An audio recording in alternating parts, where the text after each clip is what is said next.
Well, hello everybody, and welcome to the 263rd edition of the Boxing Asylum Nuthouse podcast. I'm your host, Steve Wellings, and joining me on the call so far, we have Donny Baseball, Andy Patterson, and Tommy the Guru Allen. We have another couple of guys jumping on, hopefully soon. We also have a couple of guests. We're supposed to have three. We're down to two. Hopefully both of them will answer the call when we give them a try around the 8:30 and then again at the 9 o'clock sort of mark. Let's get stuck straight in because we've got a few questions. We've got plenty of stuff to preview next week and a lot of stuff to review from the weekend. Andy, let's get straight on with you over in California. Mr. Sor Rungvisai, he's the top of the super flyweight tree at the moment. He defeated Juan Francisco Estrada by a majority decision. 114-114. Veteran Judge Dave Moretti had it. 115-113 to Kathy Leonard. Steve Morrow, quite wide, 117-111. I thought probably a draw, to be honest. It was a pretty close fight. Estrada, he started off okay, but he seemed to, around maybe the third or the fourth, I think the interpreter said to the HBO commentary team that he had really felt Mr. Rungvisai's power and it was very strong, and he seemed to suffer through the middle rounds. I thought, Andy, he was paying Rungvisai a little bit too much respect because he just punches so hard. Yeah, he was just relentless, mate. I mean, technically maybe no all that great, but just, pure will, size and power, as you say. Estrada, I thought he fought well. I just don't think he could sustain it at times purely because he couldn't stand in the pocket for long, because the guy would just kind of end up wouldn't say walk through him, but he would have given him a lot more heavier punishment, so he could have kept on the back foot.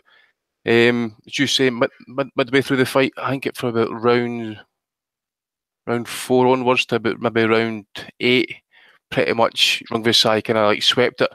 And then Estrada kind of came in it kind of late. I had a draw 114-114 myself.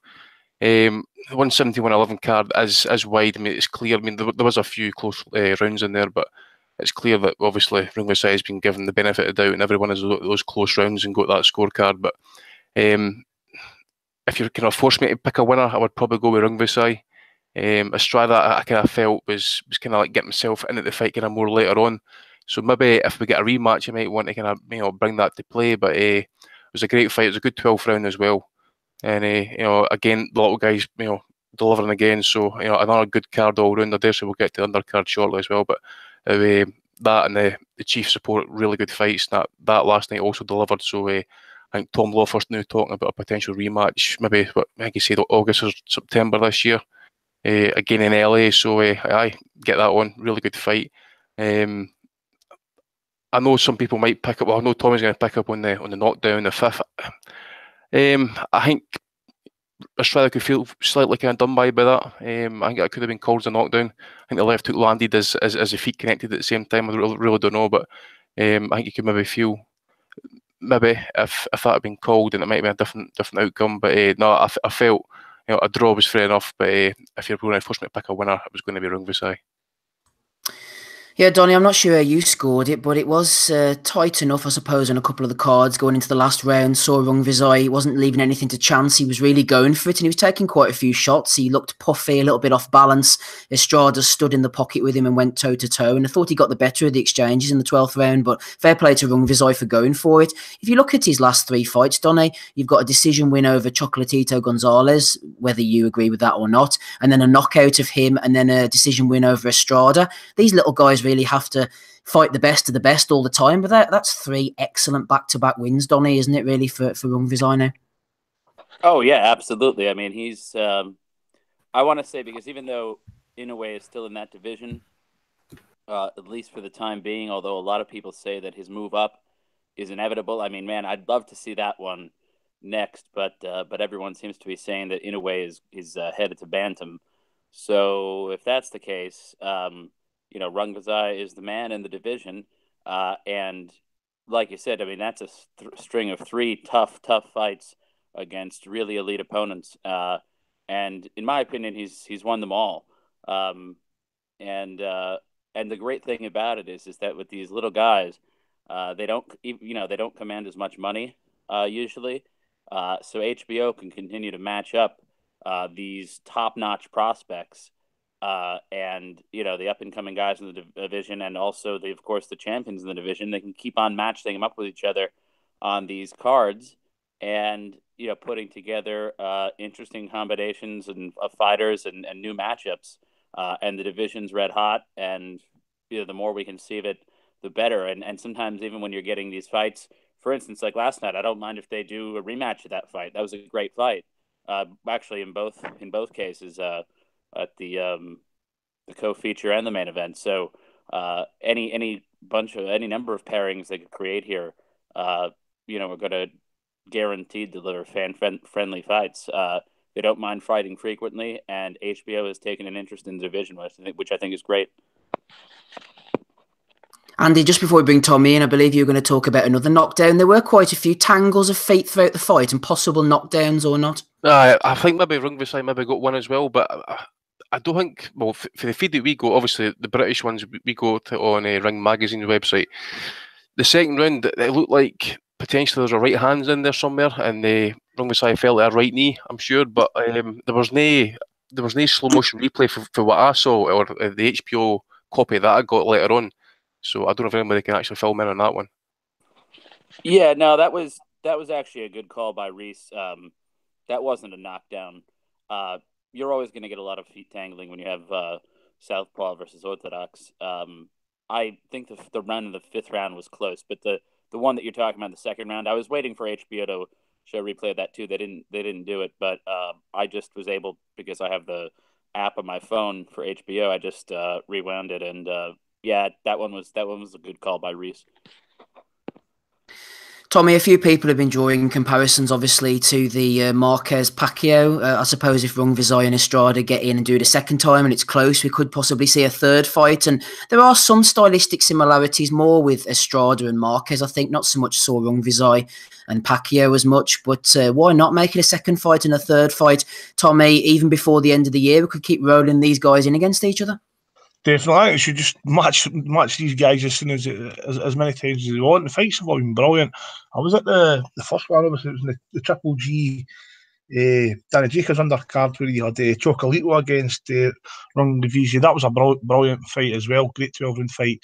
And Loeffler's just he's delivering these guys to us, and the fights have all been brilliant. We've knew for a long time. We've watched the wee guys and that for a long time, and they've very rarely failed to deliver in their big fights. The fights are all class. Even going back to the first time I seen Estrada, it was actually against Chocolito, and I thought he was brilliant that night as well. Really unlucky not to get the decision, but yep, they just keep delivering time and time again. I really like Estrada. He's touched on Marquez and that, the way he puts his punches together, stuff like that. He's really good, really technically good, throws good combinations.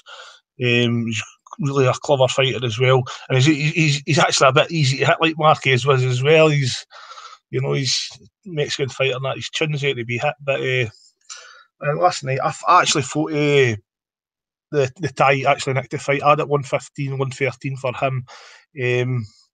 As we mentioned, the knockdowns and that. I was a wee bit bored with the officiating last night, especially the wide card 117, 111. I thought that was terrible. I've never been a big fan of Jack Reese as a referee. I think he's absolutely. I just didn't rate the guy. I'm not saying he's corrupt. I just think he's incompetent. I thought the fifth round was definitely a knockdown. There was a tangle of feet, but it was a punch landed. If you look at the rules clearly state if a punch lands, opponent goes down, whether it's a slip or a tangle, it's still got to be counted a knockdown. I've absolutely no problem with the tie getting it. I think maybe 2 rounds to him or 2 rounds to Estrada or a draw that's perfect. You're not going to argue with that. But it was interesting to see that all 3 judges, I was told on Twitter earlier on, that all 3 judges scored the 5th round for the tie. And to me, if that knockdown had been called correctly, the decision goes the other way. But I'm not going to moan about it. And that I was more pissed off with the judges' scorecards 117, 111, blah blah blah. But it was a great fight. It's not really something I'm going to get too upset about, but definitely we need to see a rematch just to let's set the record straight, see if we can get a clear winner. I doubt we will get a clear winner if we fight again. I think they're always going to be close fights, very evenly matched. We get I noticed a bit of Thai last night though. See the thing about the Thai fighter, he's massive at the weight, and these guys Estrada and Chocolito and that, these are small guys coming up. I really want to see him against Nery. Nery is a big dude, a monster as his nickname is. I think that's going to be a great fight to be made. But let's see the Estrada rematch first, then we can talk about that one. Yeah, I agree with Tommy. I would love to see Estrada, no, not Estrada, sorry, Inoue going in against Mr. Rungvisai. It'd be a battle of the beasts if it was to happen at super flyweight bantamweight. Tommy, who'd you be picking? Oh, they're definitely going to be Inoue in that fight. I think he's obviously got the size advantage that the Thais go over these guys he's fighting. It's not going to really be there. I just think Inoue's a better fighter. He's technically better. He's got the power. I think he's near a complete fighter. Hopefully he can stay healthy. He's had one or two injury problems in the past. I think he's got bad hands and that. But if he stay healthy, I don't see any reason why he shouldn't win that fight. I think he really should win the fight. But I want to see a rematch first, and then hopefully the winner can get the Inoue fight. Joining us on the panel as well, we have Gabe Lewis. I think someone's running around Gabe's neighbourhood armed with a chainsaw, so hopefully he's staying safe out there. Gabe, we mentioned at the top of the show when we were talking to Andy, I think Estrada felt Saw Rungvisai's power in around the second or third round, and he backed off, and that allowed Saw Rungvisai to dominate the middle of the fight, and every time Estrada was throwing, the Thai was just throwing straight back, and that would have left a lasting impression with the judges. Yeah, I think so.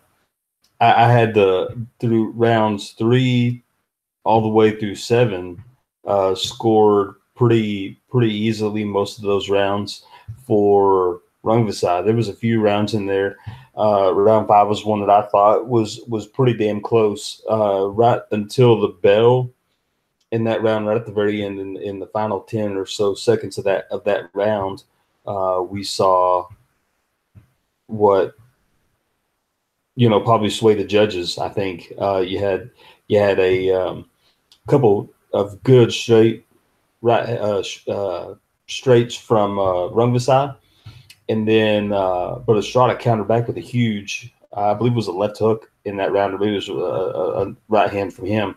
But I thought Estrada nicked the round possibly, but in the end I did score it for Rungvisai, so that was a big important round in there. When you're talking about those, after the second round he kind of backed off a little bit, and I think he was trying to box because he did feel the power.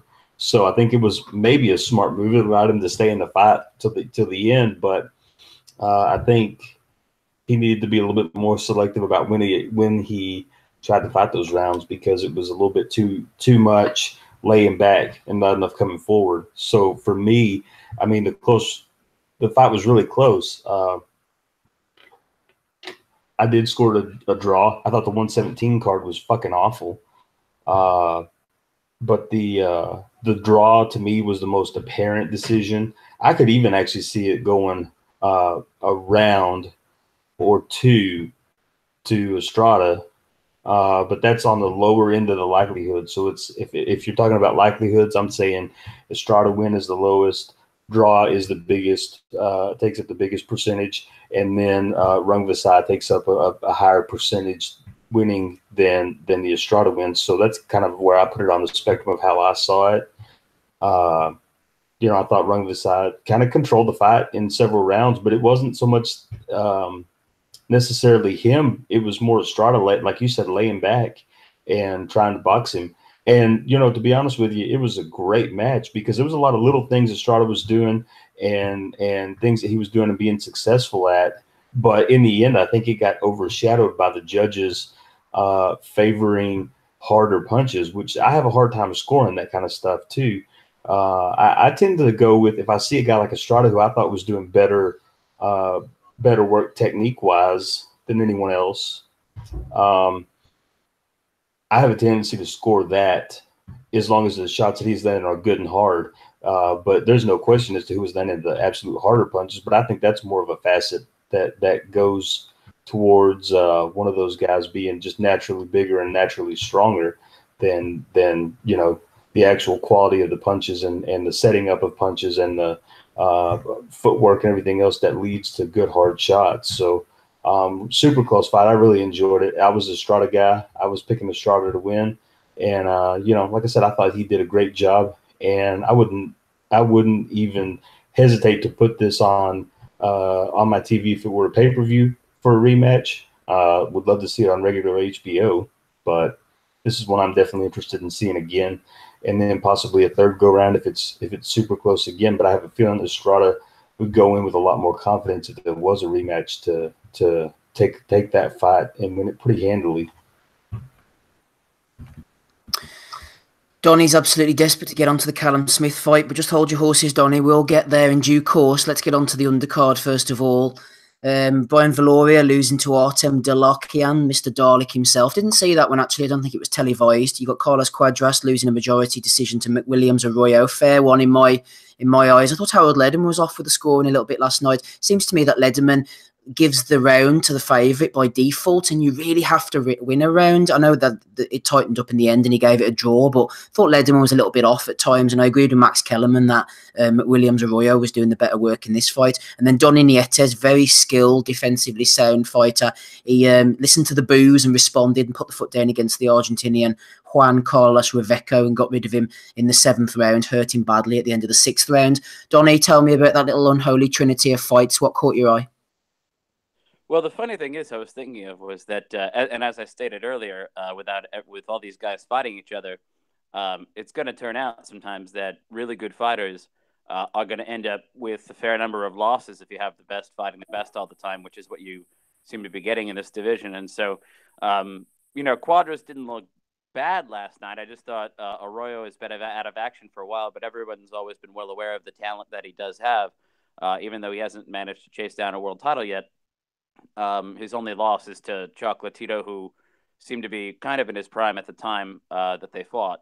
But, it's hard to believe that Cuadras has lost 3 of his last 4 fights. And that said, he still looked pretty good, and I would like to see a rematch of this fight again. It just seemed that Arroyo really had his number. He boxed him really well. He sort of engaged when Cuadras didn't want to, and vice versa. I just liked his style. He was pretty slick last night, it was that was a great fight.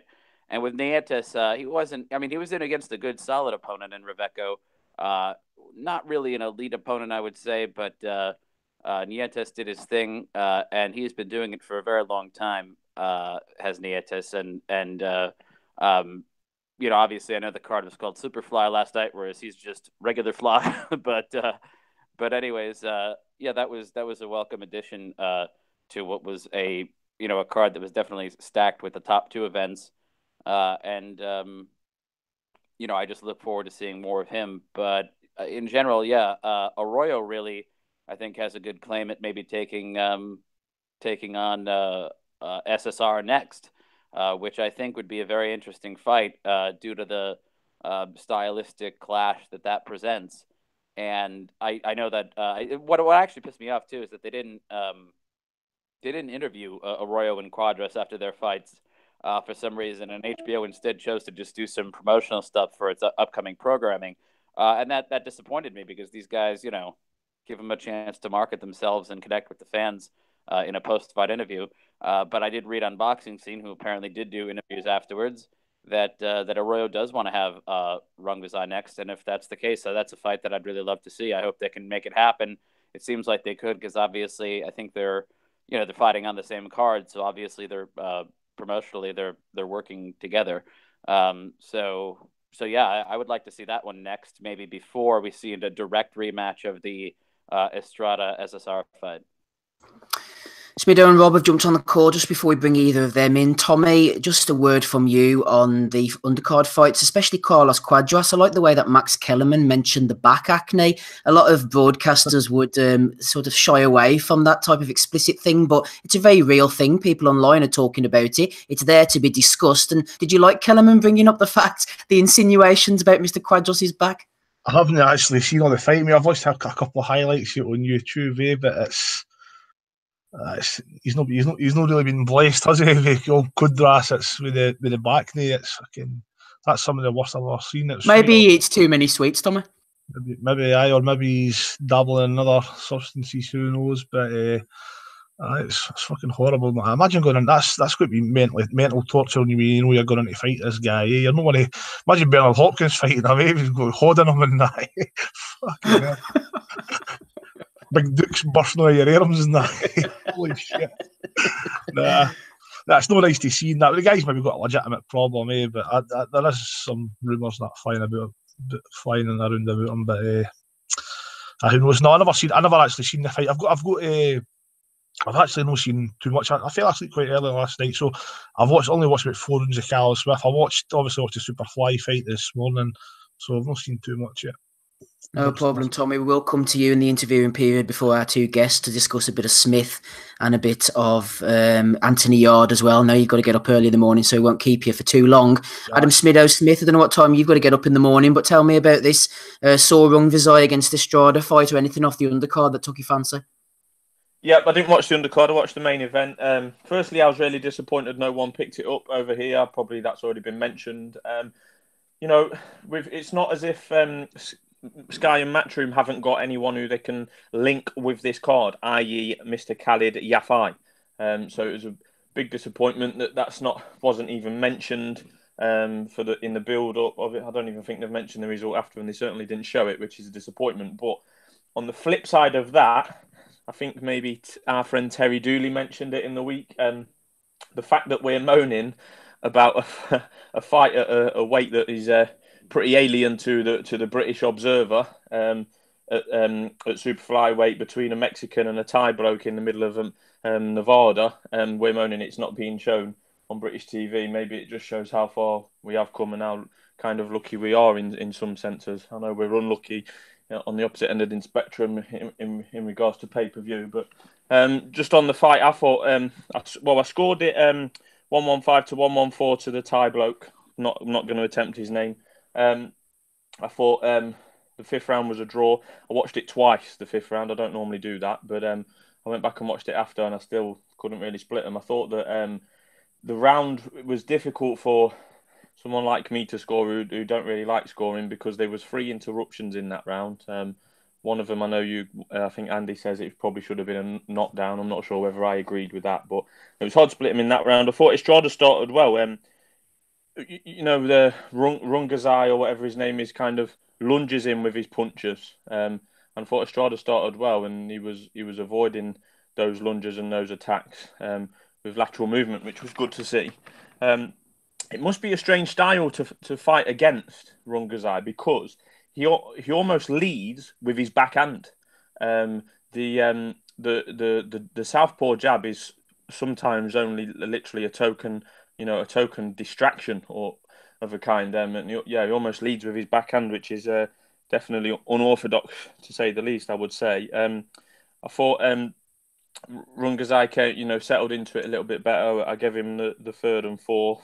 And I think probably the 5th and 6th as well. And he definitely, I thought the tide was turning a little bit in the 6th in the favour of rungvisai. But then, for me, it went back the other way. I think I gave Estrada 8, 9, and 10. I thought he was really coming on there, and he was landing some clean shots. But throughout, you was having to go through the going through the effectiveness of Estrada's work against just the pure brute power and output from rungvisai. I thought Estrada, after the when we was going into the championship round, he was starting to really do well with his lead left hand, varying that up jab and hook, and I thought he was starting to control. But then Mr. Rungvisai, when it mattered down the stretch, put it all on the line. I thought the 12th round was an absolute cracker, and I think possibly the best shot landed of the whole night was possibly the last punch thrown, because he hit him with a straight left, Rungvisai, and it took Estrada off his feet a little bit, and he went back towards the rope. Maybe he was standing square on, having watched the replay, but that 12th round was a cracker. He's come from absolutely nowhere, this Thai lad. He obviously got the 2 wins over you-know-who, and now Estrada as well. That is some sort of resume. And I'm no pound-for-pound expert, as we know, but I'll be very interested to think where you guys hold him on the pound-for-pound list now after last night. He's definitely moving on up, Smith. There's no doubt about that. I'm also impressed with him, and I like the young fellow Ancoyas as well, who's making waves, the sort of southpaw hard man, although Ancoyas is a bit more Pacquiao-like than Rungvisai. Who did he beat over here, Steve? Was it Edwards? Conlon, yeah. He's decent. I like him. He's class. Yeah. Looks like a good fighter as well.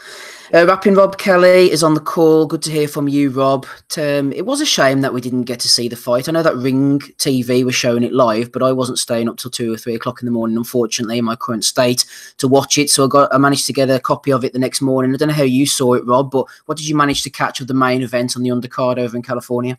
Yeah, same. I just caught the main event, rungvisai-estrada. I got it on YouTube, you know what I mean? One of those ones, I didn't stay up to watch it or whatever, stay up to get a stream because it wouldn't be that reliable anyway. And plus, I'm an old man these days and I'm not staying up for anyone, but unless it's something I really, really want to see. But no, this was a good scrap, brilliant scrap. Thought we kind of could see the argument for the draw, but I can understand how the judges gave it to Rungvisai as well. I think it comes down to in a lot of the rounds that Estrada had more scoring shots, but Rungvisai's punches were a little bit more effective in the shots that he landed, and sometimes that can leave the judge thinking that he's done the definitive work. So it depends on how you score it, really. In the States, they kind of like to come forward, make the fight type of fighter, so they tend to lean to him. Although I thought Estrada boxed beautifully, I'd say it was a knockdown, but I can understand how the referee didn't give it as well from his position. It looked like he was a little bit behind it. It looked like it might have been a slip, but punch was landed, so it probably should have been counted a knockdown.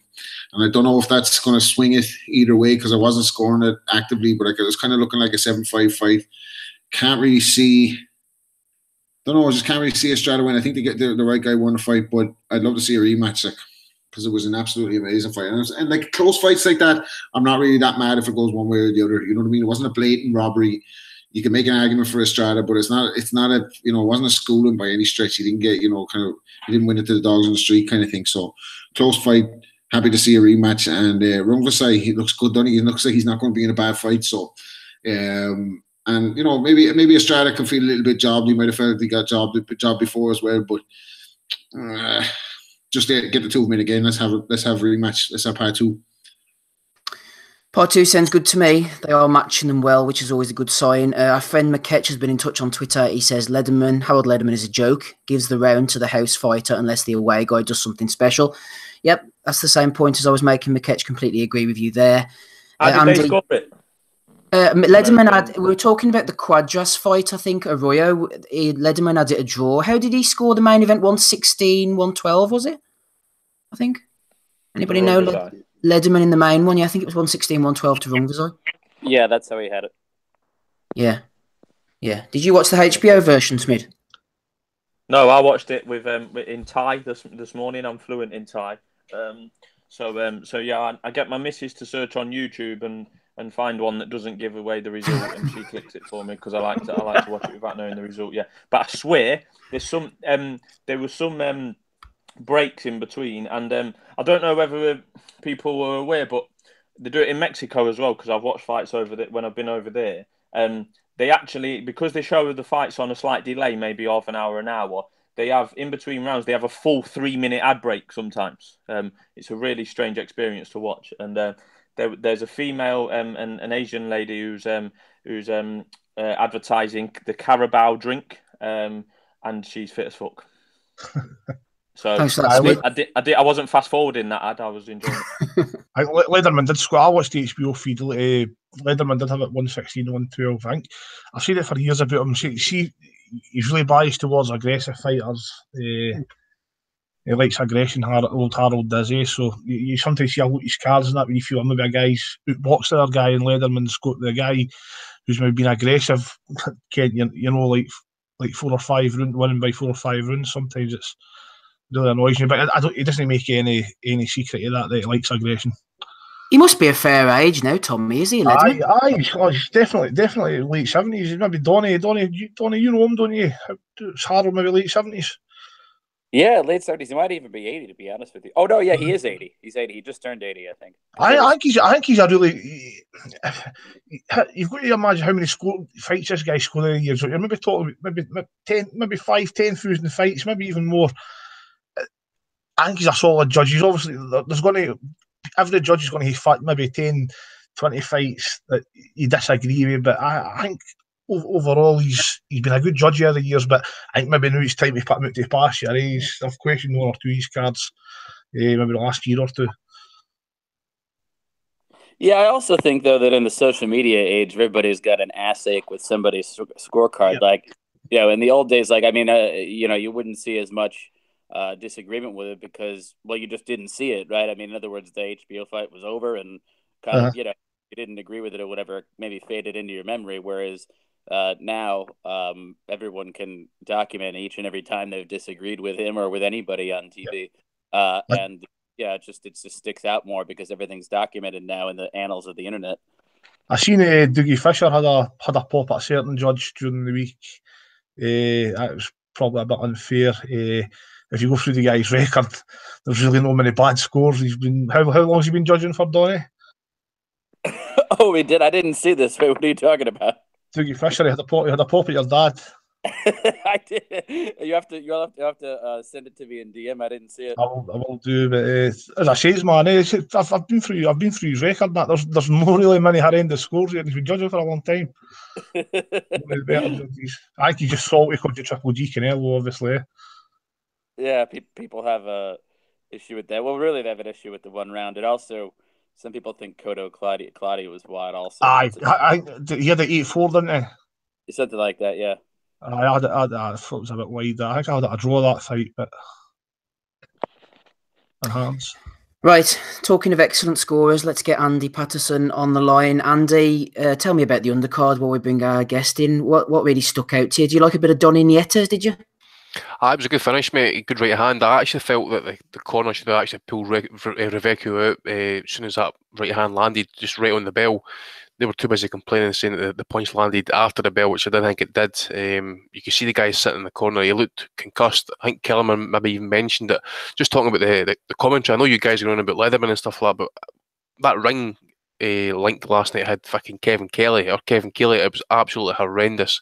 The insight he gave was absolutely non-existent, absolutely awful. But that was a really good finish by Nietes, and he kind of followed it up, and obviously in the 7th round. But there was no need for that fight to go into a 7th round. It should have been pulled out at the end of the 6th. Valoria, I said it last week, semi-retired. He's got to be something like 79 years of age in flyweight years. He's well past his prime. Dalakan, he was aggressive. I think I had like 117, 111 for that fight. I think it was 11th round. It was a right hand by Dalakan. He missed it, but then he caught Valoria high in the forehead with an elbow. Bad cut. And Valoria was claiming afterwards that he felt kind of woozy after it. So, but he was definitely well beaten. So that's no excuse either way. And I thought Arroyo was absolutely brilliant, even though he was 2 years at the ring. He was aggressive. Fought when he had to fight. Quadras, people saying that he's maybe missed a step or whatever, and that maybe he's overtrained. Maybe he was having problems with the weight or whatever. But no, I've got to give Arroyo a lot of credit there. I didn't think he was going to get jobbed actually when I heard the 95-95 scorecard coming out. So I think the right guy got the decision there. Mm-hmm. Excellent stuff. Thank you, Andy. I'm delighted to say we have our first guest of the evening on the call. He's a former British, European and World Cruiserweight champion. It's Carl the Cat Thompson. How are you, Carl? Hello, I'm okay, thank you. Excellent stuff. We'll just get straight into it. We've got Carl for about 10 minutes, so we do appreciate him giving us his time. Carl, you've been out of the ring now. 2005, you retired. What have you been doing yourself? Are you still keeping your hand in the boxing game?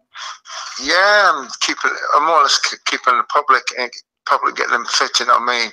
Trying to teach them some boxing. I'm not sort of training in the fighters, but I'm involved with Anthony's fighters, which is Ben Sheeny and 1 or 2 others there I'm involved with. So yeah, I'm still in the circle, but at a low level, you know what I mean? Still, keeping my feet into it. Yeah, and obviously your old division was the cruiserweight division. We're seeing this World Boxing Super Series at the moment, the finals coming up in May. Have you been keeping an eye on it? What do you think? I watched the semi-final one. It's looking good. I wish I was around when they brought something like that around. I would have loved to compete in something like that. You know what I mean? I fancy it. You weren't ever tempted to get back in the ring, were you, after you hung up your gloves? Well, I was. I think I was 48 at one stage, but I had to hold back because family didn't want me to do it. Because at the end of the day, if something was happening in the sport, it's down to them. So I respect their decision that they didn't want me to do it. So I pulled back. I mean, so it was hard. It was hard doing, but I know that I could do it. But I had to make this decision and not put my thumb through that Stratford period. You know what I mean? Yeah. Just looking, you had so many great fights, Carl. We're just looking down your box rec here, but one that stands out for us guys, and we've actually covered it on the show before, is a 2001 fight in the Wythenshawe Forum between you and the late Ezra Sellers. You were knocked down 4 times. Sellers went down twice. What do you remember about that great 4-round fight? I'm saying it's 3-2 thing. He didn't knock me down 4 times. I'm just around one of the knockdowns. But that was a hard fight. I mean, we both could punch, and there was no science behind it. We just went into it in each other. I think he was more lucky than me, because I think the bell practically saved him at one round, where if the 30 seconds longer, I would have stopped him, you know what I mean? So I say it was lucky, but it was a great fight. We got a fight of the year for that from the British Boxing Board, and it only lasted 4 rounds. So it went for the squeamish, should I tell you that. It was a hard one. It certainly was a great fight. Just a couple of years before that, in 1999, one of your more controversial fights, it was a fight between you and Johnny Nelson, and I thought that Paul Thomas was very premature in stopping this one. Carl, would you agree? I definitely agree. I think referee Paul Thomas got squeamish, and I felt like he didn't give me the chance as a champion to defend my title, and he stopped me in the 5th round. Sometimes I think, I wonder if I was allowed to go into the second half of the fight, it would have been. I think it would have been a completely different decision. I mean, because I fought another fight straight after Johnny Nelson, which was Terry Dunstan, and he can be awkward as well. And then I look at Mickey Van's scorecard at halfway. I was 5 rounds down. Come to the 11th round, I was 1 round in front, and then I stopped Terry Dunstan in the 12th round. So it just sort of shed a picture that a similar thing was going to happen to Johnny Nelson. I was down probably 5 rounds with Johnny Nelson, and then I wasn't given the chance in the second half of the fight. And I'm a bit gutted because Paul Thomas was allowed to voice his opinion, and no one came to me and said, "Carl, what do you think of the stoppage?" You know what I mean? And I thought something's wrong here. You know what I mean? So the referee's allowed to defend this decision by saying, "Well, I just didn't want to see Carl get hurt." But I've been in hard fights, and I come from behind and win hard fights. And why is this moment a bit different from others? You know what I mean? I'm a bit gutted, but you know what? I've seen Johnny Nelson and all that, and I shake his hands and say, "Listen," and that wasn't your fault or anything why it got stopped. So, just let it go, man. So I've let it go. And so I try to forget it, put it that way. You were a real come-from-behind guy, Carl. I mean, one of the fights our listeners will surely remember is 2004 on the BBC against a certain David Hay, who was the big up-and-comer at the time. But you were a savvy, experienced guy. He had you, sort of rocking a little bit maybe early on, but you stuck in there and come back. He rocked me loads of times. I'm not going to pretend that he didn't hurt me, but for some known reason I was able to stand on my feet. And, of course, I've been these situations so many times, on my back against the ropes. I mean, I know how to hang in there. And he never fought someone like me. He's never watched my fight. He thought he was going to go in there and take me out and bomb me out. I think somebody said, "Get Carl in the first half of the fight, and that's the only way you're going to win." And unfortunately for him, he didn't have a plan B. And when it was a plan B, he couldn't do it because he was too tired. So I took all his energy and zapped him from him, and I was taking over. Which it just completely changed from the 4th round. I had him, you know what I mean, and he couldn't deal with that. No one's ever put him in sort of a dogfight like I did, He'd been knocking people out, hadn't he? And I think he thought you were just going to go the same way. Exactly. You know what I mean? When people come and they see me fight and think, "Oh, you could beat Carl," but it's different. But when you see it from outside the ring and watch it, you think, "Yeah, well, I could do better here." And that's exactly what David was doing when I fought Sebastian Rothman, and that was a hard fight again. I just watched him, and he really fancies his chances, and that's what prompted him to take that fight, really not looking how difficult he's going to beat me. I remember I was 41 at that stage, and he was 23, so he thought, "Whoa, I should be an easy fight for him." But if you, like I said, he looked at my career and see how many hard fights I've been in. I don't do that. I don't lie down very easily. No. Just to remind our listeners, we've got Carl the Cat Thompson on the line, a really excellent pro. Didn't know how to be in a bad fight. Carl, he boxed from 1988 right through to 2005, 40 bouts, winning a variety of titles. Just before we bring any of our panel members in who might have a question for Carl, you mentioned the Sebastian Rothman fight there. That was another one. I hope you don't mind me saying, Carl, it was starting to get a little bit uncomfortable watching at the time. You know, he really was laying it on you, and then all of a sudden, what did you do to him? It was a hard fight. I got short notice for that fight. It was 4 weeks notice, and basically I was zapped leading up to the knockdown. The end of the zap, I pretend that he got me with a half decent punch, and I went back and pretend that I was more hurt, but I was more tired more than anything. At the same time, I was loading him to come in, and then that's it. I just spring into action and got with the 1-2. I mean, so, you know, I more or less set him up, but from the outside, the people watching and figuring what you know, they don't think that was happening, you know. Yeah. We've got Carl for another couple of minutes, guys. Anybody want to ask him any questions on the panel? Fire away now. Hi, Carol. Just to ask, obviously last week, I don't know if you watched George Groves kind of win the 12th round with basically one arm. Similar happened to you against Ralph Roccagiani in your first world title fight. You're winning on all three scorecards, and then you dislocate your arm. Just how painful an injury is that to kind of fight through? It's very painful. I mean, I had a sharp pain. I think it was in the 10th round, so that's when it popped out. And I didn't realise at the time it popped out, but it must have went back in. And then come the 11th round, I've thrown it, and you know, that's it. It went out. This is a shooting pain. My pain, I couldn't go, and I have to give George Grant full credit. He continued on it in and put off the win. But even though I was winning, I felt a damn sharp pain. I couldn't. It just like it crippled me really. So it's very hurtful. I remember Groves actually saying that. I think he said he threw the jab and it came out and then it went back in, just like you're saying. And then when he threw another punch, it came out when they go back in. But obviously, you won the rematch, but split decision victory again. A fight that you clearly won, but another ludicrous scorecard: 115, 113 in Germany for Roccagiani. Yeah, and one of them gave a split decision. They gave it to Roccagiani. I thought, which fight is watching? This time I had a different game plan. It's disgraceful. I think that's the best time I've ever boxed without getting involved. I was prepared to go to 12th round and kept it a high work rate, and that was the key to beating him. And that's exactly what I did. You know what I mean? And I showed everyone that I can box. But it's two sides of me, and I think I like to be in the, you know, in the phone booth. I like to be there because if I'm on the outside, I feel like I'm going to get beat. So I like to get involved.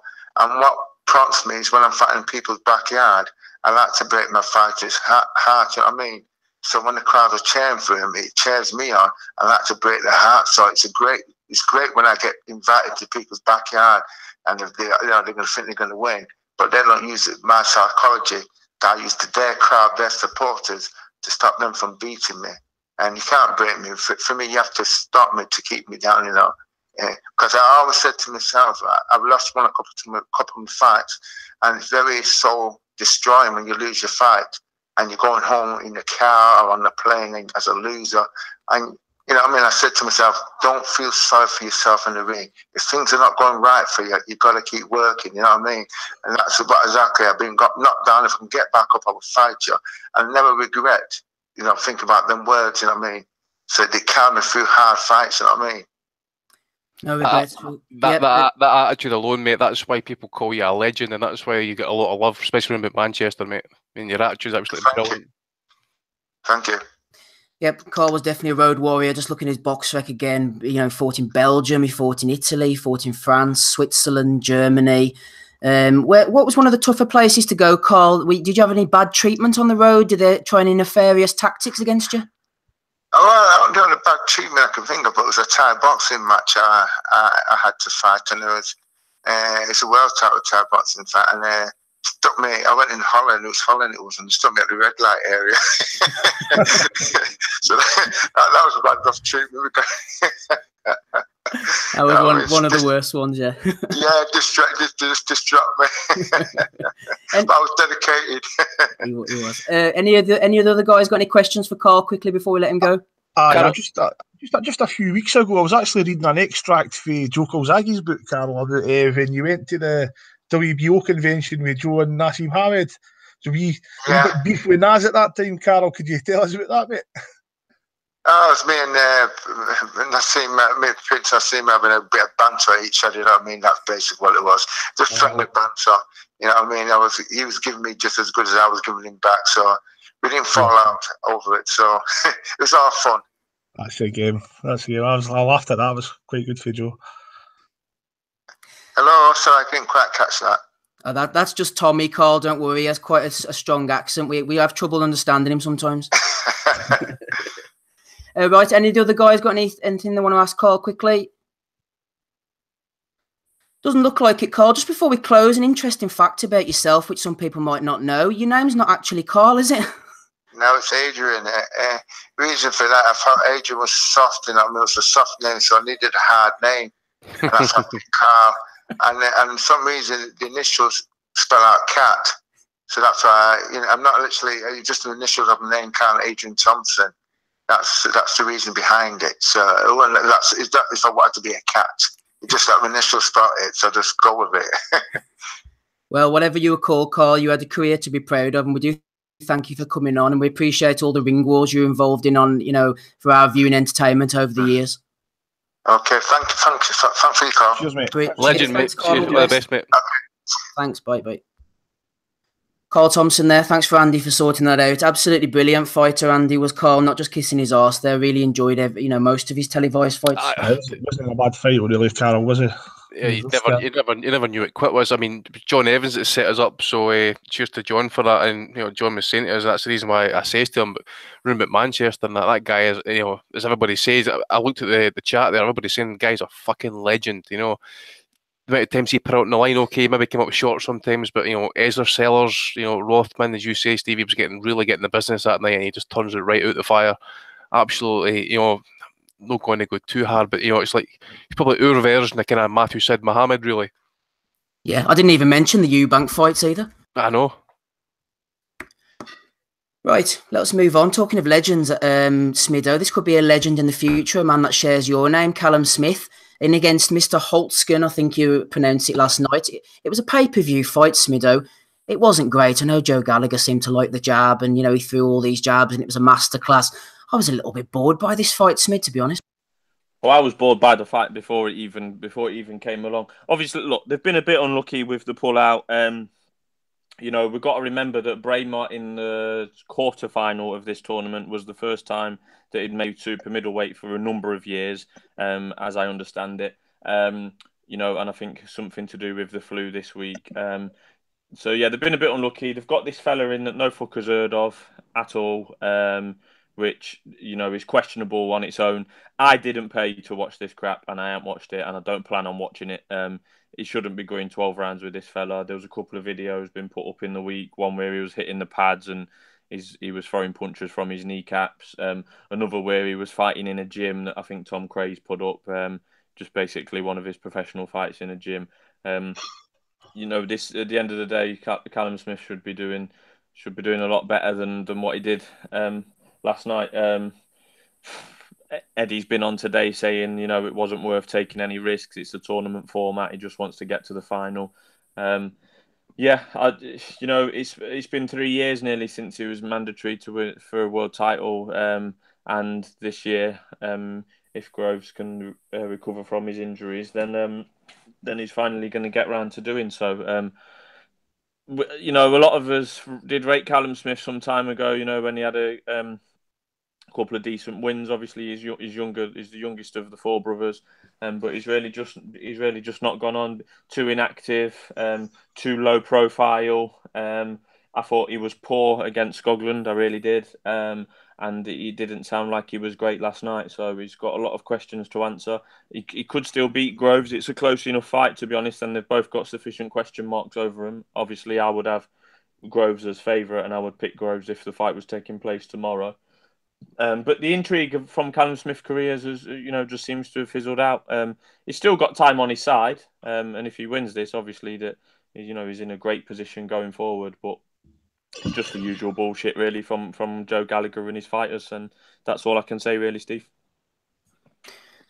So Smido can say, Tom, I don't know about you. We had a point, actually, just what Smido was saying towards the end there. Willie C00 sent me in a message straight after the fight last night. He said, after watching Smith, I'd be confident of Groves beating Smith. How did the pod see Smith doing against a semi-shot DeGale? Okay, so what about Smith against DeGale and then the fight that is set up, Smith against Groves, Tommy? It depends what James DeGale turns up, isn't it? So a lot of people think he's short. I'm going to give him the benefit of the doubt. He's coming off the injury. If James DeGale turns up anywhere near his best, James DeGale will beat him. But if he turns up like that, then it's Callum Smith's fight. I remember we spoke a long time ago about whether Callum Smith can be a world-class fighter or win a world title and that. And not many people believed in him. Actually, I think he's got the potential to be, but he's never really kicked on for that point. When you're turning around and looking at him and saying he's definitely be a world champion. There's world titles out there, and I dare say maybe one day he'll pick one up, but I just didn't see it being against George Groves. I think George has got far too much to his arse now. He moves too well for him. He's too loose for him. He's got a better jab on him. Callum Smith's thrown a lot of jabs last night. As you said, it was actually quite boring to watch. So George Groves will jab him easily. He's a bit quicker than him as well, George. Unless he knocks Groves out, he's not going to win the fight. That should be a tapping for George Groves in the final. That's the bottom line, as Tommy would say. Donny, George Groves put his shoulder out as we were talking to Carl there, so we don't know if he's going to be back in time. I don't want to see them rush this. I want Groves to be fit, I want Smith to be fit, and I want them to fight each other. The thing is about Smith, Donny, he just doesn't seem active enough, and when he does fight, he hasn't really fought a great level of opposition. His resume, maybe I'm being harsh here, Donny, it's pretty poor, to be honest with you, Callum Smith's. Well, it is, but it's been moved slow, and this will be his big test. So he's the final of this fight. Wasn't his fault that he had to fight a kickboxer last night.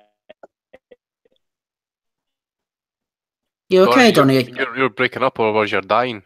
Donny, you having a stroke? And that. I'm sorry. Do I sound any better now? No. Shit. Sing a song, Donny, and let's see if we can hear you. Hello? Oh, yeah, there you go. Okay, sorry about that.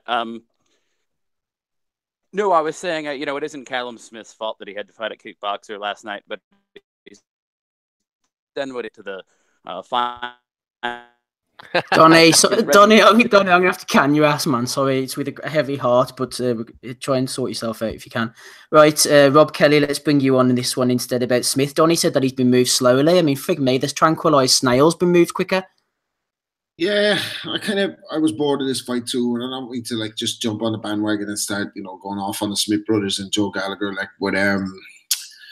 I mean, in fairness to Joe last night, I thought he did give some good instructions to him.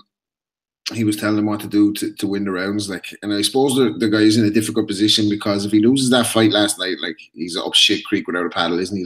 He's shoo-in for the money, big money for the finalists, reportedly. So that money's all going to go out the window. So with a last-minute replacement like that, the bottom line is you win the fight and you get to the next stage of the tournament, and you've got your big payoff against George Groves. But to me, he'd have to fight a lot better than he fought last night, or show a lot more than he showed last night to beat George Groves. And I'm not saying George Groves is the top 168-pounder, or maybe he is. He's on his way to being the top 168-pounder.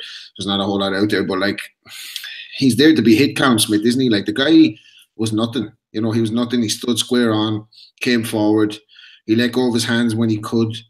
He didn't really do much else. He had zero head movement, zero defense, zero, I won't say zero ability, but not much ability. And he was still tagging Smith, wasn't he? Caught him a couple of times. It's just clear that he couldn't punch.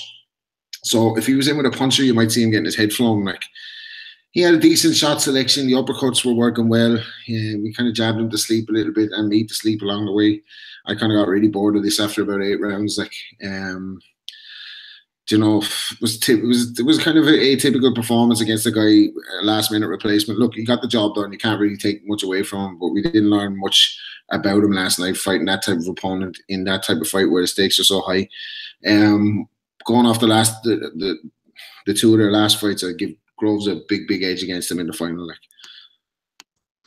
Yeah, he got the job done, but I think in this instance you need to do a little bit more, to be honest with you. I don't think that getting the job done against an opponent like this for a tenner pay-per-view is quite enough. Maybe, I don't know, maybe I'm being a bit sort of harsh on Smith, but technically speaking, Andy, I do see a lot of flaws in him. I mean, that's maybe a bit rich coming from an armchair pundit like me, but he just pushes the left jab and the shoulder comes down and the head's sort of side on, and you could see George Groves bopping a right hand over the top of that easily enough, and he just looks quite stiff, and he seems to tire, I think, Smith, Andy, around the 7th, 8th, 9th round. He did it against Scotland. He did it last night against the kid. He sort of lets opponents back in, and he needs to be on the ball for 12 rounds, really. I don't know if it's maybe an issue with the weight. I really don't know. But I mean, he's got his moments when he can absolutely ice an opponent, or he can just labour to a 12-round decision. I don't know. Maybe his motivation wasn't there last night. And I'm not trying to make excuses for him or anything like that. But you would think to be dealing with what is really a 14 fights, I think it was, 14-fight novice. It's a bit disappointing as well, because obviously this guy coming in, he's no world class, so to speak, but he's probably like a couple of fringes below that. I think he'd be a decent opponent for some fighters.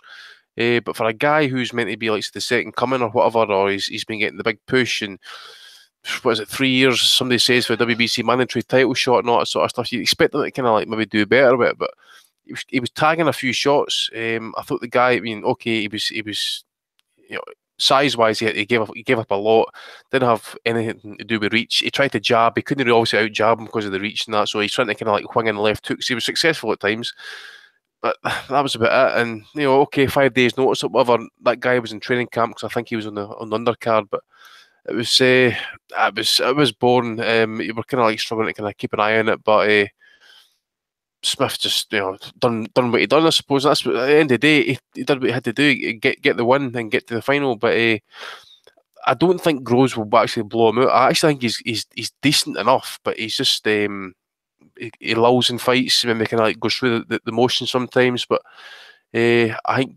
Groves is far better polished, bigger stage, and I think he'll do a lot more. But I don't think it's going to be a blowout in any way. But I think if anything, it would go into the late rounds before we get a stoppage. Maybe Groves would kind of beat him down at the body or whatever and that. But other than that, I really think Groves will be fit for his final as well. I don't think the damage is going to be that bad. So I think we're going to get this final. Quick word, Andy, on the undercard for the heavyweights. Big Hrgovic against Big Sexy. Big Sexy could carve himself a little niche out on these European undercards. Maybe make a bit more money than sort of trying to fight at home. Well, I think they pull out a fight recently to go to Germany for that fight. I think he was getting more money for it. I forget which fight it was, but yeah, I can't remember. Yeah, he did. It was one fight. Might have been the night. I can't remember. Might be even the Frank Warren card probably. But no, I suppose he gave it a go for a good couple of rounds. I think Hrgovic's better conditioning probably kind of took over. But Turner, he was taking a few heavy shots at times and that. But done didn't disgrace himself anyway, put it that way. Hrgovic, again, I just think he's needs to kind of tighten up on the defence a little bit. But there was times there last night that he showed he's everything class and that. It was definitely there. But I never caught Chudinov against Kaminsky because obviously the BT car started at that time. So but it was a decent performance by Hrgovic. But Turner certainly no disgraced, and I think he would give a lot of kind of British fighters, especially kind of up-and-comers and that. I think you'd give them a tough fight. Especially if you want to stand and trade with him and stuff like that. I think he would go with you. That kind of cross-arm defence and that. He's not terrible, but he can defend himself as well. I think his defence is actually kind of slightly underrated, kind of how he parries shots and stuff like that, kind of cross-arms his defence or whatever and that. He's got to do what he's got to do in that, but he'll certainly get a go. Certainly will. Panelists are dropping like flies. We seem to have lost Gabe. Tommy has to be up, so he's gone. And Donny, Mr. Robot himself, has disappeared as well. We'll soldier on. We've got Smido, we've got Andy, we've got Rob. We're going to try and get our second and final guest of the evening on in a minute if we can. Just before we do so, Rob, did you see anything of the Anthony Yarde card? Tony Avalant, this Frenchman, retired after 7 rounds. He took Yarde a few rounds, I suppose. That's always a plus. Didn't see it, dude. No, I was... just wasn't bothered. Like, I was watching, it was bad enough watching the Smith fight, like, so I left it, and I was going to catch up today, but just didn't, like, so no comment from Rob. I watched 7 rounds, Rob, and I don't really have any comment to either, to be honest. Smid, you didn't see it, did you? Yes, Mr. Wellings. Woo! Yeah, the missus left me last night, and I was delighted that the Box Nation show, where we was going to see two 1-100 shots in Yarde and Dubois, and Zelfa Barrett, who was actually 1-25 and got beat. So yeah, starting with Yarde, the whole thing's been a sham, really. I think that Frank Warren's been shown up. We've discussed this on the pod before. They didn't want to fight Jose Burton because they saw that as a step backwards, i.e., he'd been beat by Frank Buglioni. But since those comments have been made, has Anthony Yarde and Frank Warren, have they fought anyone that's equally as good as Jose Burton? And I think the answer is no. Serge Locker was fighting at a weight obviously higher than his optimum, and obviously he's over the hill in terms of age. Yarde is one of those fighters that he's built up a decent little following down in London. There's a bit of hype, obviously the Beast, moniker that they're going with. But I just think he's going to be one of them fighters that I don't think his output's massive. He's obviously carrying a lot of bulk. His shelf life isn't going to be that long. So wasting time against people like Avalon and, Serge Locker, which was, maybe a stepping stone, but, really, was it that good? It's not good enough. It isn't good enough. And outside, in the London area, Frank's away from Billy Joe. Frank's not really got that much to go at. So he needs to start bringing these guys on. Yarde was in full command throughout. I think he was from Holland, was he? Yeah. He didn't have any power. He just wasn't able to stop Yarde. Yarde's opponent. What are you talking about, Smido? Yeah, Yarde's opponent, Dutch. Yeah, it's French. Sorry. He hurt him to the body badly in, I think, round 6. And then he did well to make it out of that round, and then he went and finished the job in the 8th. Yeah, what did we learn? Pretty much nothing. Dubois looked a little bit out of sorts to me. Didn't throw too many right hands early doors. The other kid had a go. I think he had a bit of an army background. The other lad, TJ or D, whatever his name was. DL Jones. He was a bit like your man Hobbs in Fort Yarde, wasn't he? They were trading off the army background, but he wasn't really that good, was he? Yeah, a little bit. Yeah. So no, I think that went 3 rounds.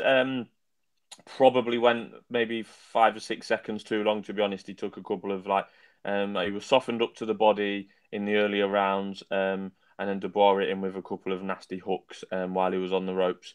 Did look quite nasty. Zelfa Barrett, I've got to get a bit of humble pie really, because I've been keeping an eye on Zelfa Barrett, and I thought that he had shown glimpses of world class against that Eusebio or whatever his name was a year or so ago. Really enjoyed that fight, and I was quite impressed. But yesterday against this Ronnie Clark, who was just a battering ram, fit as you like, was always going to keep coming. I was questioning Ronnie Clark going into it. He's getting on a little bit now. He comes forward, he blocks punches with his faces from time to time. Apparently, he's served some jail time recently as well, so that brings a question mark over Ronnie Clark. But he just went for it, Ronnie Clark. He was the deserved winner. Zelfa seems to think that he can parry punches rather than move out the way of them. He can parry punches with his arms and his gloves. All well and good, but some of them are going to get through, as Ronnie Clark showed. Zelfa's face was busted up. I think he was down in the 5th from a left hand followed by a right uppercut. Lovely combination from Ronnie Clark, who probably hasn't thrown a better combination in his whole life. Zelfa was down hard, up quite quickly, looking at the corner, and he did well to survive that round, Zelfa. I think there was over a minute left when he did rise to his feet. I think he won the 6th round as well, which showed some good heart from Barrett to do that. But he needed to keep it long, and I think he was getting caught in the scrap too much, particularly towards the end, when Clark was still going for it, as he was the whole fight. Zelfa was, getting into a scrap and really putting a lot into every punch he was throwing to try and stop this Ronnie Clark coming forward. It was clear after a few rounds that he wasn't going to stop Ronnie Clark coming forward. So why not just, get on the jab and move a little bit? And it just took too many punches throughout the fight, Zelfa. And I think there's a couple of scorecards, 117, 111 around that kind of range. That was probably a bit too much, to be honest. 116, 111. Yeah, which obviously with the point off for the knockdown, I think only gives only gives Zelfa winning 4 rounds. I don't Yeah. think that was quite fair. I would have had it a little bit closer than that, although I didn't score it round by round myself. 8-4 didn't sit too well with me. We got the correct winner. I think one judge gave it a draw, which I didn't have a massive problem with, to be fair. But yeah, big shock for Zelfa. Really big shock. And, you know, people like me who thought he was going places are clearly at this stage very wrong. It's not very often Smido's very wrong. Keep it long, Oh, he it says. is. Regularly. It's 9:05. We'll not keep you for too much longer, hopefully. We shall see how we get on. Plenty of fights next week. Bit of Kovalev, I think, bit of Bivol, bit of Ortiz and Wilder. We're going to try and get our next guest in, Andy. Before we do so, let's bring you in. Sean Miller's asked a question about Anthony Yarde. We will get back to Barrett at some point. I do want to have my say on him as well. I know you guys do too. Let's ask this question from Sean Miller, first of all, Andy. He said, will Anthony Yarde come unstuck against higher level of opposition because of his chosen style? He's fairly short for the weight, but likes to keep his hands low. He uses a shoulder roll and pulls back to avoid shots. Would he be better off changing his style a bit by keeping his hands a little higher, using traditional slips and rolls to avoid and counter his opponents? Bit of a long question for you there, Andy, but generally, give me your point of view on Yarde and what Sean's saying there. Does he keep his hands a little bit too low for your liking? Yep, and I also like to see him change his trainer. I mean, we've all seen these videos of this trainer and that he kind of pity pat, he kind of tap. It's just, it looks awful. But last night I just thought, you know, Avalanche, he didn't really kind of like offer much in attacking sense. Okay, he threw out a few punches to try and kind of stave off any attacks and stuff like that, but he just kind of seemed to kind of punch through them.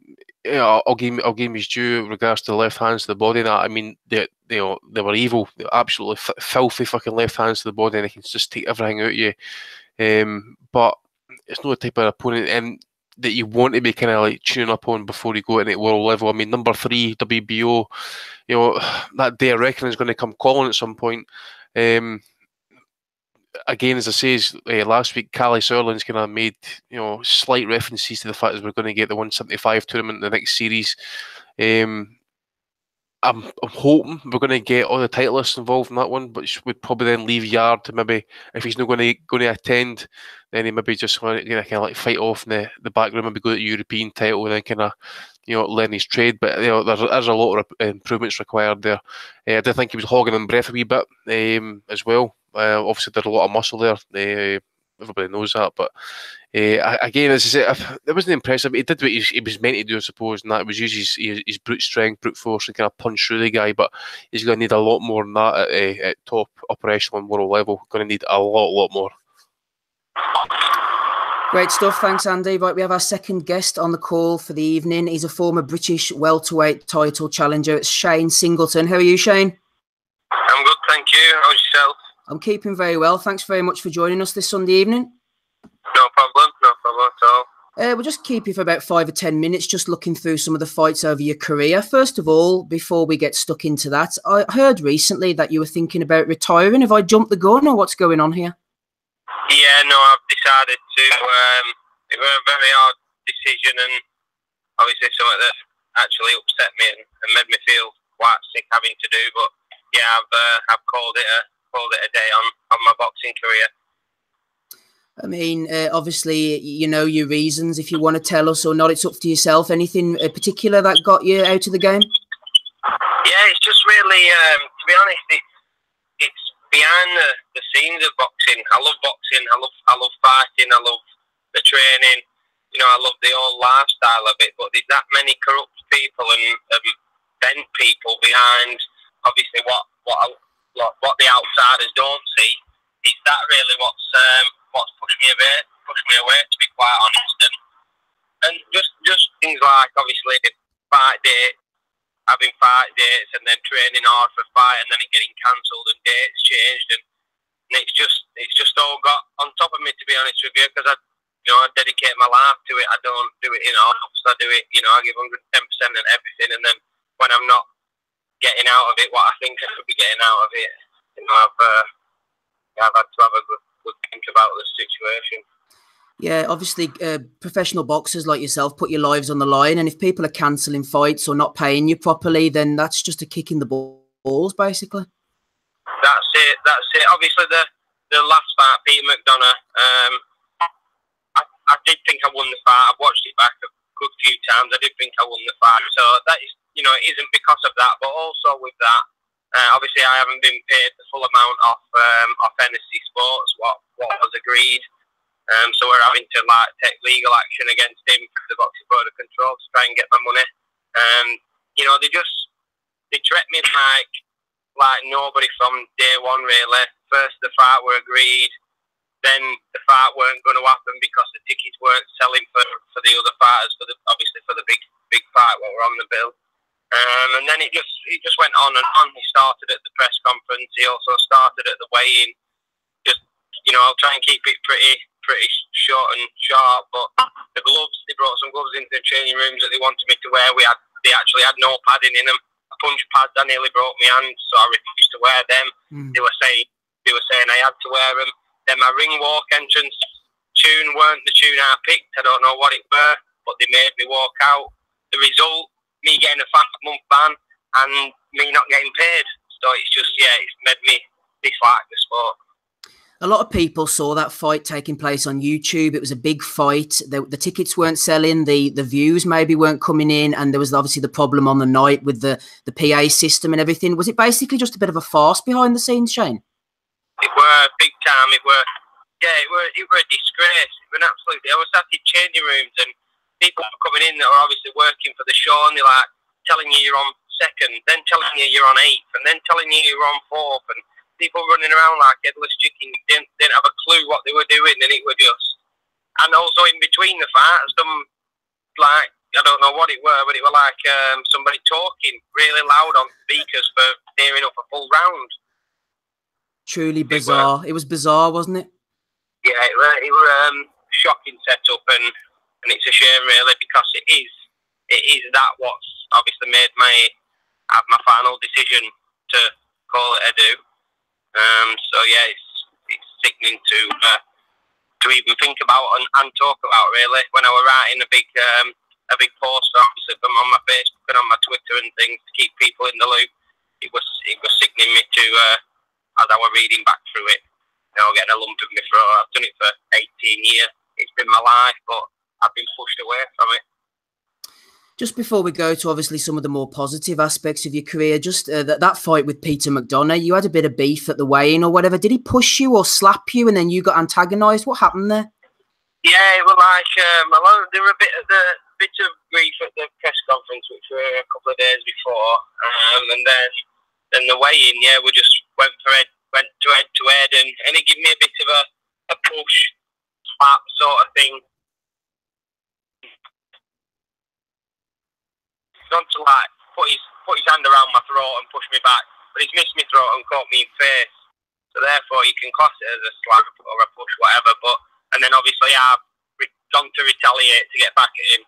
Split up obviously the security and what have you, did the job, which I'm glad really, because at that moment I had lost my head a little bit. Could have got a bit ugly, couldn't it? Could have got ugly. It could have ended up a disaster, to be quite honest. And then obviously when I calmed down, I also ran back round, which looking back, you know, it were daft. But I was in the moment. I'd just made weight. For any man that makes weight for fights, that's just a weight, you know, a weight off your shoulders just to make weight, and obviously the stress what comes into it of making weight, and then you get somebody that's a little idiot, you know what I mean, that then pushes you in the face sort of thing. So yeah, I lost my head a little bit. Maybe I went a little bit over the top, but I don't think I deserved a 5-month ban.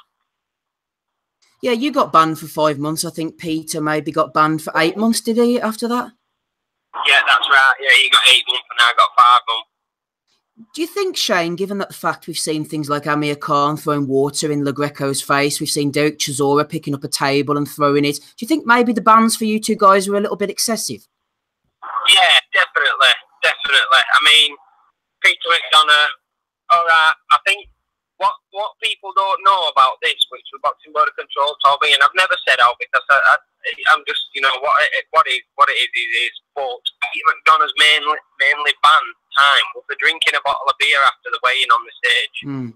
Not just because of him pushing me. You know, it was an embarrassment to British boxing, and that's what the Boxing Board of Control said to me. It was an embarrassment to British boxing that he got on the scales and weighed in and then drunk. Obviously, did what he did with me and drunk a bottle of beer on the stage. But yeah, I do think me getting banned, I think it were crazy. A 5-month ban for me were very wrong, because I didn't even touch him. I didn't lay a finger on him, and it was same at the press conference. He was the one that rubbed his head on me. So for me, maybe, I think it were wrong. For Peter McDonough, 8 months is a bit excessive. Maybe just, maybe a couple of months ban, or maybe just a little fine or something like that. So yeah, the bans really shouldn't have been. Yeah, just putting the Peter McDonough fight to bed, you lost by a couple of points. Obviously, you dispute that decision. After the fight, Peter came up to you to touch gloves. You basically told him to fuck off. I mean, have you spoken since? What happened, He's just been given a little bit of stick on Twitter every now and again, but I don't put out back. I'm not one, I'm not one to be start mouthing over Twitter or anything like that. I let him get on with it. But the people are saying I'm bad for the sport or whatever they want to say. Some people on Twitter, but the fact is that the reason I didn't shake his hand, and I wouldn't have shook his hand if I'd have got the result. It had nothing to do with the result. The fact is, I will never, and I wouldn't respect that man because he laid his hands on me in a place where he shouldn't have done. If he wouldn't have done that at the wedding, it'd have been a different story. I'd have given him a cuddle. I'd have said, well done, fair enough, let's have a rematch. He was the one saying, let's have a rematch after the fight when the result was made, and I just wouldn't talk to him and have nothing to do with him. And that is the reason I wouldn't shake his hand, because he did something he shouldn't have done. Should have saved it until the ring. If it had knocked me out in the fight, and then I walked back up, I'd have shook his hand and said, fair enough. But he laid his hands on me at that weigh-in, which is wrong. So yeah, I have no respect for him as long as I live. We've got Shane Singleton on the line, everybody, former British welterweight title challenger. Let's talk about that fight, actually. That was before the McDonough fight. You went in with Bradley Skeet. Decent fighter, Skeet. Very good fighter. What does he do that's really effective in the ring that you weren't maybe expecting, Bradley? Well, to be honest, it was the opposite way around for the first, 3 rounds. I watched it back, actually. I think it was not yesterday, the day before. It was on Box Nation. I've tuned into Box Nation and it was on. I watched it. And let's get rid of that. And I obviously watched it back, and I knew in the fight that them first 3 rounds, bar that last shot in the 3rd round, it were easy. Honestly, I went back to my corner after the 1st round and after the 2nd round, and I thought, blimey, this is so much easier than I thought. He couldn't hit me. I was catching him out the field. I was picking him with my jab, making him miss. But then I just went out into the 3rd round and thought, yeah, let's up it a little bit. When really I shouldn't have done. I shouldn't have thought, let's up it, because I was doing what needed to be done to win the rounds. And then because I've upped it, I've gained more confidence. And then obviously I walked on to one end at 3rd round, and then it just changed. Then and he showed a bit of spite, because obviously he'd caught me, and it didn't really hurt me. It was just caught me as I was throwing and made me touch down. But then when he did obviously put it on me, yeah, fair enough, fair play to him, but that's another thing. I still don't think that fight should have been stopped then. I'm not saying that he wouldn't have stopped me, because I don't know, I can't say that. But at a moment in time when the fight did get stopped, I think it was the 5th round, I was I got stuck on the rope. I got my arm over the rope stuck. And when I got it back, I did come back with a left hook right hand, and they landed sweet. And then referee jumped in. But, it is what it is. And for them first 3 rounds, while that last shot in 3rd round, I thought I was watching it back, our levels above Ski. But obviously then the fight turned, and that's where the best came out of Ski. So fair play to him. Shane, in 2015, you went in with Sam Eggington. He's a fair old unit, Eggington. What was it like to fight him? He is, yeah, he is. I underestimated Sam, to be honest with you. And obviously I was 20 and 0, so I had to underestimate him, because I was unbeaten in 20 fights, and obviously I was fully confident in myself. So I underestimated him a little bit because of his body size, and his little arms and stuff like that, which were a massive mistake. I honestly thought that Sam Eggington couldn't hurt me. I'd never ever been down in a fight. I'd never been down in sparring.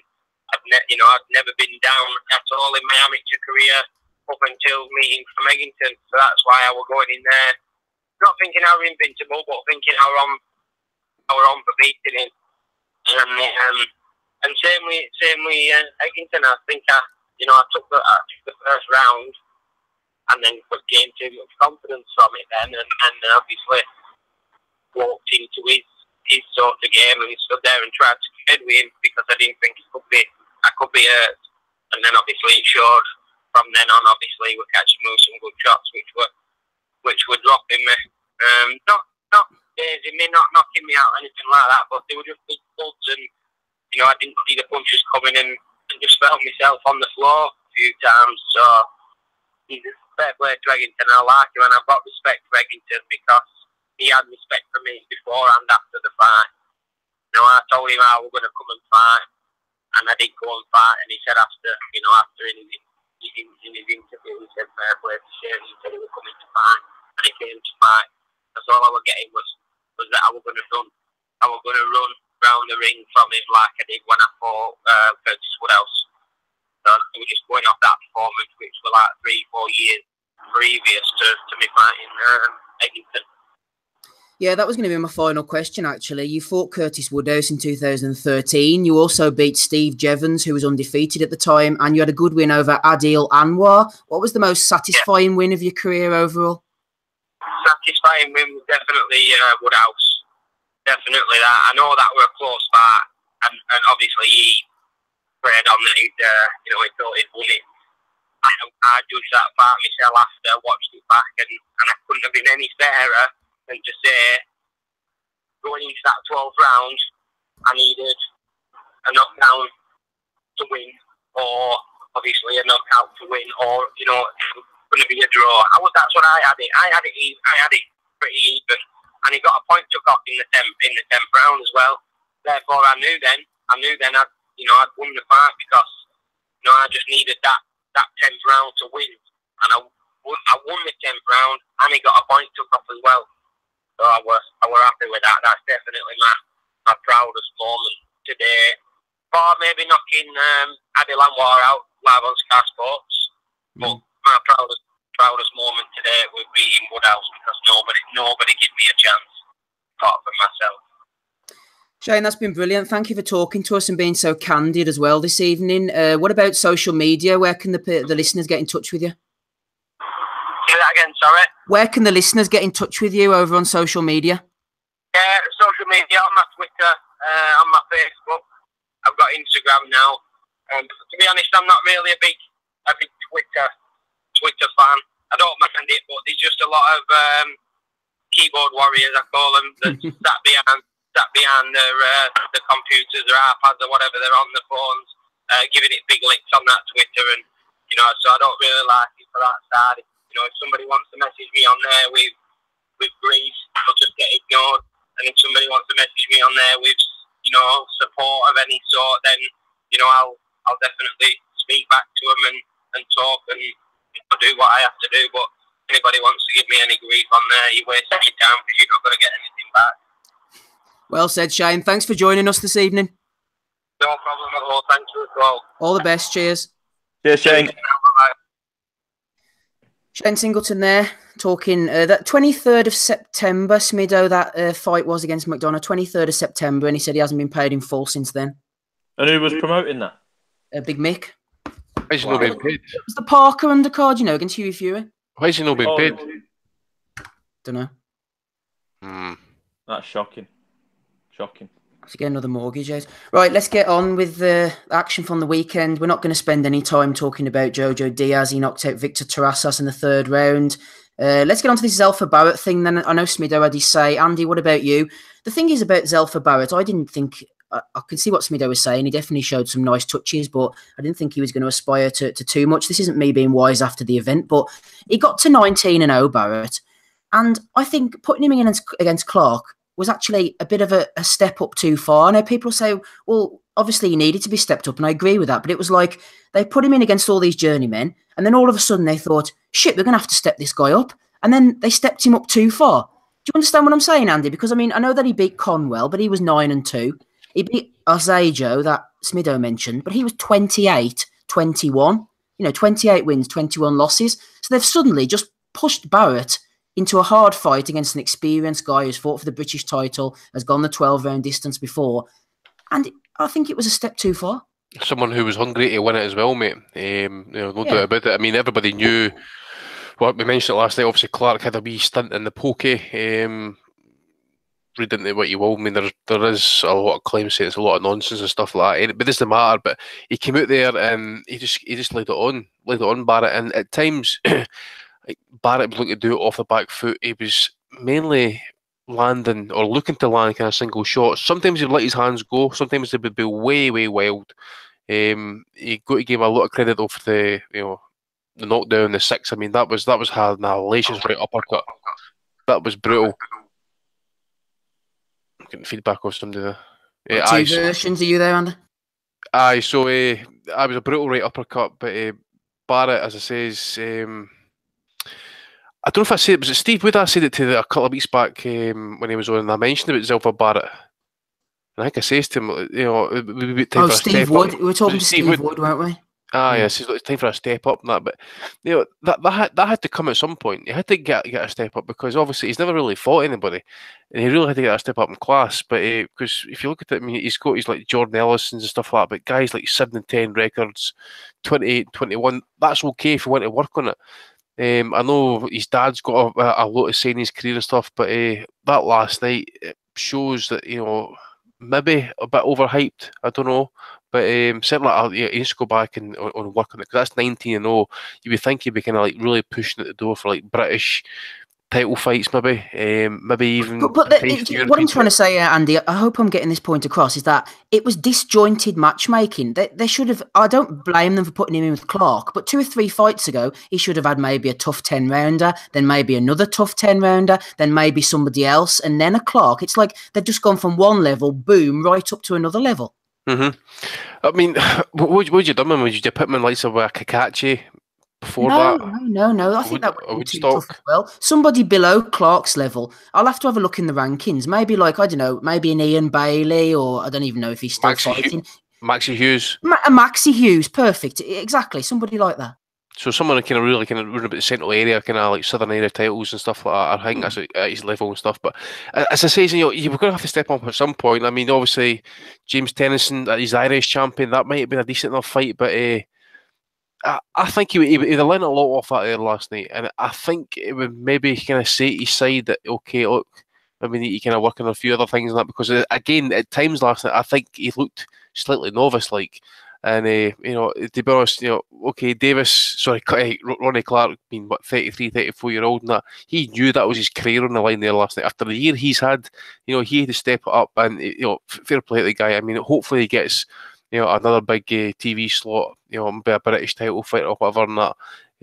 I forget who's the champion now. Actually, super featherweight for that. Is it still Yarde? Yeah, I will be still Ward. I think he's got the European title and all, actually. So I mean, hopefully he even gets a rematch of him, and maybe even do better this time. It was quite a close fight, especially on the cards and that against Ward. So maybe I get a rematch. Well, obviously, maybe not in Scotland, but how often do you actually get an all British showdown where you got all 3 the titles on the line, like British, Commonwealth, and European? I mean, you used to get them back in like Jim Watt fighting Ken Buchanan days and stuff like that. So it'd be good to get kind of 2 British fighters fighting out for like the British, Commonwealth, and European titles as well. So good few options for Ronnie Clark opening up here shortly. Yeah, I think you mentioned Tennyson there. I think Tennyson would bang him out, to be honest. Tennyson is a little bit vulnerable, but he's a big puncher. But I'm just looking at 2 names here. I think a couple of fights ago, they could have put him in someone like a Craig Poxton, 13-5, 29 years old. I think he was the guy who was he the guy who beat Boy Jones Jr.? Let's just do this live on air, shall we, for professionalism reasons. No, lost to George Jupp. Yeah, did beat Boy Jones Jr. There's one guy, for example, who he could have fought. And then after him, he could have gone in with somebody like maybe a John Quigley, 14-1, 25-year-old from Liverpool. He was the guy I was trying to remember. Last week's show came out against John O'Carroll wearing the pledge mask and not the pledge, what do you call it? The purge, with the music and all that. John Quigley. He would have been a nice fight for Barrett, maybe in a 10-rounder, and then fight someone like a Ronnie Clark. So that's me, mate. Sorry. Yeah, no, I was just saying it to whoever was listening, and then I was just. Have you got anything else to add? Sorry, Andy. No, I was just going to say. I mean, even you put me like Smith, Ward, Walsh, Tennyson, and stuff like that. I mean, it sounds like everybody, especially yourself, mate. I mean, would you give him a shot with the likes of those guys, Ward, Smith, Walsh, Tennyson, no, Kakachi, no, Woodstock, no, Woodstock, yeah, possibly Woodstock would be a good fight, yeah. So I don't know. There they go. But again, as I say, mate, the guy did get a bit. He got a bit of print, a bit of hype in the background and stuff like that. About a year ago and stuff. But I think I've got no insider information. But just going off what some people have said and that. But his dad, I think his dad will kind of control his career kind of somewhat. Maybe he wants him to fight on his shows and he's spread over thin and that. He then fights in Frank Warren shows and he fights in his dad's shows and stuff like that. When he's fighting in his dad's shows, he's not fighting anybody anywhere at decent level. It's usually like some sort of kind of Latvian mid-man or whatever it is. Yeah, it was just level, and then whoa, a big leap. That's what I thought anyway. Frank Warren usually gets these things spot on, but go ahead, Rob. No, I was just going to say, I haven't paid too much attention to Zelfa Barrett because obviously, like we say, he hasn't really fought anybody yet, but I've been checking for him because of the Pat Barrett connection, and Pat certainly had a massive hook himself back in the day and was a decent fighter. But just some fundamental stuff. I mean, he's fighting the Southpaw last night, and I guess it goes along with everything that everybody said. Eventually, you're going to find somebody who's at a different level, and they're not just going to go away. So you're going to have to find a different way to beat him. And he's fighting the Southpaw last night. He did a lot of hooking, which didn't suit him. Actually played into Clark's hands. And he stood with his foot on the inside for the whole fight. Now, if you're fighting a Southpaw, a basic fundamental is you have to have your lead foot on the outside, so you're not there for the shot. And the knockdown actually came because he was standing on the inside when Clark threw the right uppercut. So he showed just bits of just novice-like stuff, inexperience. He jumped straight up back after the knockdown. He did a lot of hooking. He didn't really build off the jab, and he didn't try to hold and clinch. And I like to see the younger fighters who have ability and movement to try and initiate the clinch, come off the ropes, hold them, move them back to the middle of the ring and reset. And then you don't have this relentless kind of onslaught that you have to deal with. But these are things he'll learn from. I think it'll be a big wake-up call for him, and it'll either make him or break him. You'll either see him back and he'll learn from it and get a rematch some way down the line and do better, because he has a little bit of ability, but he has to change certain things. You can't just hook everybody to death, you know what I mean? And if you're fighting a Southpaw, it shouldn't take it, 8 or 9 rounds to figure out that you're in the wrong position, out of the corner at that. So, unlucky for the guy. He's had a bit of hype behind him, but this, like I said, this will either make him or break him. And we've seen guys before lose fights earlier in their careers and come back. We had Carl Thompson on tonight. He got David Hayward. He had 10 fights and beat him. And he was able to rebuild his career. So I don't think it's the end for him, but I think like you said, it might be a step too far. He might have to go back now for 2 or 3 fights and rebuild. But I'd like to see him back. I'd like to see both guys again, actually. Wise words from Rob Kelly. A loss is never the end of a career. Carl Thompson was on tonight. We've had guys, even like Shane Singleton, still got opportunities after losing. It needn't be the end for Barrett. I think they just maybe match him at a similar sort of level, nice progression bit by bit, and he could come back and fight for a British title. Maybe not too much beyond that, but sure, that's still good enough. Let's get on to the previews for next week. Plenty going on. We're not going to spend any time on this one. Avni Yildirim in. TBE, Mr. Robot. He let me down, so I'm not interested in his WBC International Super Middleweight title fight against Derek Edwards. What about this one, Andy? Blaine McGuigan Promotions. Josh Taylor. He's not fighting Humberto Soto anymore. Mr. Soto, as fresh as he was, he's not going to be taking the fight anymore. Maybe he couldn't get down in weight. I'm not sure of the exact reasons, but they've brought in somebody else in his place. Jason Easton, who we were hoping to have on the show tonight, unfortunately wasn't able to come on. He's in a really good fight this against Glenn Foote for the vacant Commonwealth title. Really looking forward to that one. Charlie Flynn steps up as well. The big Ilunga, the big African heavyweight that Billy Nelson's raving about, is on the card. And Chantel Cameron, not a great deal of interest in women's boxing myself, but I do like the look of her. Talk about all or nothing on this card, Andy. I noticed BoxRec have still got Taylor's opponent is still Soto, so yeah. I don't know what the situation is. I didn't know anything about this guy. I mean, obviously it's been late doors. Was it a couple of days ago? Fight got changed. I know the guys from Nicaragua. That is about it. I'm really looking forward to Jason Easton against Glenn Foote. I know Foote had a really kind of close decision loss in his last fight there against Joyce Leather. Really good fight. Chantel Cameron, again, as I say, she's been looking good. You know, we mentioned it last time. The way she fights, she really does attack the body and stuff. So I know this is like one of these IBO title fights or whatever, but you would think she's going to do the business here. And who else we got? The big heavyweight boy. He still hasn't got an opponent yet. And Charlie Flynn, he's fighting for the vacant Celtic title as well, lightweight. Only got one knockout, the guy, so I think that'll be another distance fight kind of written all over it. But you would expect Taylor to step up here again. It's going to probably be another high rate reel, probably another 5-6 rounds.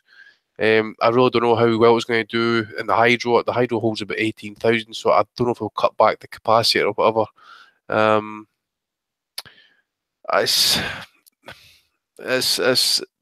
It's just what it is, isn't it? It's a poor fight. It's a last minute replacement on 1 week's notice. I don't know if it could have got anything better. I had hoped that maybe I went for the European title fight rather than maybe fight like Sear Soto's and that. But I know Yigit's. I think he's got a fight in America shortly after Anthony Yigit. So I don't know if that European title's vacant at the minute. So I like to have seen him go down that route, because obviously at some point he's going to be getting called for a potential WBC title fight. So I like to see him kind of pick up a few more titles, get some more Strange, experience. wasn't it, the Yigit thing, Andy? Because they had him on Channel 5 headlining against Joe Hughes, and you thought to yourself, well, it's perfect now. They're going to put Taylor and Yigit together. But they were very vocal from the start saying, no, Taylor's not fighting Yigit next. So you're thinking, well, what's the point in all of this then? He was like just moving down in weight and all that sort of stuff. I forget who he's fighting now. It's a guy who's been in a world title fight before. I'm not too sure, but it is a strange one. But you know, this is boxing. Nothing's unstrange in it. But no, he says after this fight, I want to see Taylor in with another kind of step up in class. Someone who's not on the wrong side of maybe their prime.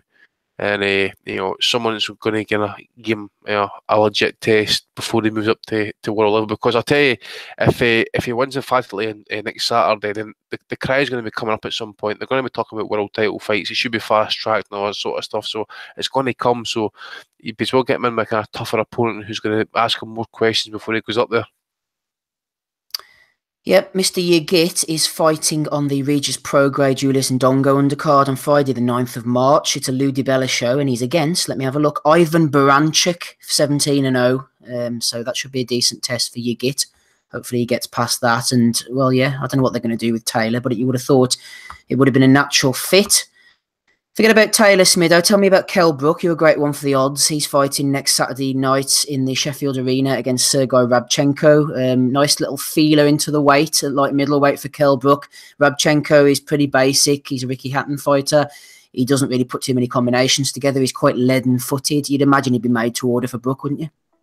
Yeah, absolutely. I think he is made to order.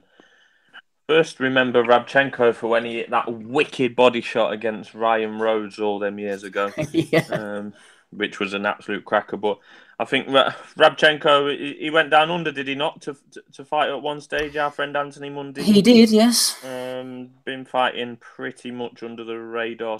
Tony Harrison beat him, didn't he, as well? Yeah. So, I think Taylor made, as you say, Steve. Kell Brook to win that fight is 1-14. That tells you everything you need to know about that. So yeah, I think we'll see Brook winning that comfortably and then going on. I think Brook will probably win by knockout. To be honest, I still think Brook's got a world class jab. It would be interesting to see the confidence Brook has in his own face. I know that sounds silly, but we know what's gone off in his last couple of fights. In regards to facial damage. Also on the card, the Project White Rhino, which we keep hearing about. I know we've had Dave Allen on. But it wasn't good last time against this Lemroy Thomas. You know, there might be numerous reasons for that or excuses, whatever you want. What card was that on, Smido? Was that like an open air, like a stadium thing? Am I remembering that right? Was that? Yeah, I think it was. Was it not on? It was Joshua Klitschko, was it? No, Brook Spence, no. Was it Joshua Klitschko? No. No, it probably was Brook Spence, wasn't it? It was Brook Spence. Sure, it was. Bramall Lane. So right, okay. Yes, you're quite right, was you? Yeah. So Dave Allen's favourite for that, which I don't know. I mean, Lemroy Thomas is just going to be thinking turn up and do the same again. Let's remember, right, that correct me if I'm wrong, Dave Allen was talking a good game before the Lemroy Thomas. You know, big opportunity for me in front of my home fans. I've trained hard, and he just didn't turn up on the night. Whereas he's fought Ortiz on 2 or 3 weeks' notice in a bad place, needed the money. That, you know, I can pretty much accept that. But to change the narrative about the Lemroy Thomas loss after the event didn't really sit well with me. He didn't win that fight because he wasn't good enough on the night. It's as simple as that. Maybe he's improved since. He does look in fantastic shape. Looks in good shape, doesn't he, Smith? I was going to say. He does. He looks almost in cruiserweight shape, to be honest with you. I don't know if he could physically get down to there, but yeah, he looks he does look the best we've seen him. So you know, good luck to him there. He's doing some good work, Dave Allen, in terms of talking about, you know, issues within the game and to young sportsmen in general. So, you know, hats off to him there. And we know how honest he is and that, and we might get him on next week after the fight. Not now, we won't, Smither. Well, yeah, not now. We've got Kid Galahad. You know, Matchroom don't promote fighters that have got drug history, so I'm surprised he's on there. Smitho, forget about him. Tell me about Yafai against McDonald. Yeah. Now, at the risk of giving Eddie some credit here, now Yafai McDonald and Thomas Allen both say to me fights that are stylistically potentially could be stinkers. But for Saturday Night Fair on regular Sky, this is not a bad card, I don't think. No, it's not. It's not a bad card, Steve. But we shouldn't be making a point on our weekly podcast to say this is not a bad card, like, and acting pleasantly surprised. This should be what should be getting delivered. Once or twice a month. You know, not once or twice a year. You know, this is stuff that we should be getting. We shouldn't be getting Saturday night dates replaced with a next gen on a Thursday, Friday, or a Sunday. That's not what we're expecting. But yeah, Yafai McDonald's a good one. Gavin McDonald, over the last maybe 3 or 4 years, is one of the most improved fighters in the country. To be fair, he has kind of overachieved already. I know he's not won a world title like his brother, but you know, he is what he is. We know what he is there. And I think, you know, fair play to him. He'll be well up for this, Gavin McDonald, to be honest with you. And Gamal Yafai in the other corner, it's one of them that, you know, there's not many people on his record that we kind of recognise. And it's we're going to find out how good Gamal Yafai is. But at 26 years old, Gamal Yafai is not as maybe young and you know, not as young as what we may think he is. The little brother of Kell. So that's a good fight. And just purely on the odds there, you've got Yafai at 3-1 on and McDonald at 3-1 against. We all know where the value sits there. To be fair, I just think stylistically, Gamal is, you know, easy on the eye, and I think he could potentially have too much for McDonald, but I don't think he'll be getting him out of there. To be fair, I think McDonald's rough and ready, which we've seen improve over the years. Steve, I'm just going to be on a roll because I've got to bail soon. But over in America, I've been looking forward to this Wilder and Ortiz fight for a while. I'm actually surprised that it's still going ahead. I know we've had a postponement once or twice. I was all aboard the King Kong train. Met him outside Madison Square Garden. He didn't understand a word I said. I don't know why. I talk perfect English. But yeah, I think he's basically been proven. Other than the Jennings fight, which I thought was a fantastic performance. Yes, he's not done a lot else. Mr. Jennings too small. Maybe a stylistic one going on there. I've started to think now. Possibly, but Jennings ain't bad. Like, Jennings did well against Klitschko. Yeah, you know, he ain't all that bad. Ortiz absolutely battered him.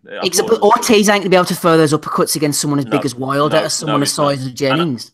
And to be honest, this is a test for Wilder. It's more than likely Wilder's biggest test to date so far. But Ortiz, you know, how old is he? He's been pretty inactive since the Jennings fight. He's had a couple of stinkers. He's fought Dave Allen. You know, he's not really gone on since that Jennings fight. And I would kind of like Wilder to really impress here. I'm not saying he's going to, but I would like to think Wilder can win by knockout and really, you know, make a bit of a statement because he needs it. We're at 30 odd fights for Wilder now, unbeaten, 35, 36 fights. It's about time he stepped up and showed us what he can do before some massive fights at the end of the year with the boys from over this side of the pond. Smitho, what about Kovalev? Anything to say about him quickly? Not really, Steve. To be honest, it's not really one that's massively on my radar. To be fair, I thought he was reasonably impressive last time, Kovalev, and I've never heard of the opponent this week, so I don't really want to comment much. No problem. We're great to have you on, Smitho. If you do have to go, we're always happy to indulge you, and we'll see you back next week. Peace. Peace out. Andy, we will get to those fights very shortly. Before we do, tell me about Brook, Rabchenko, and anything off the undercard that might take your fancy. Brook, Rabchenko.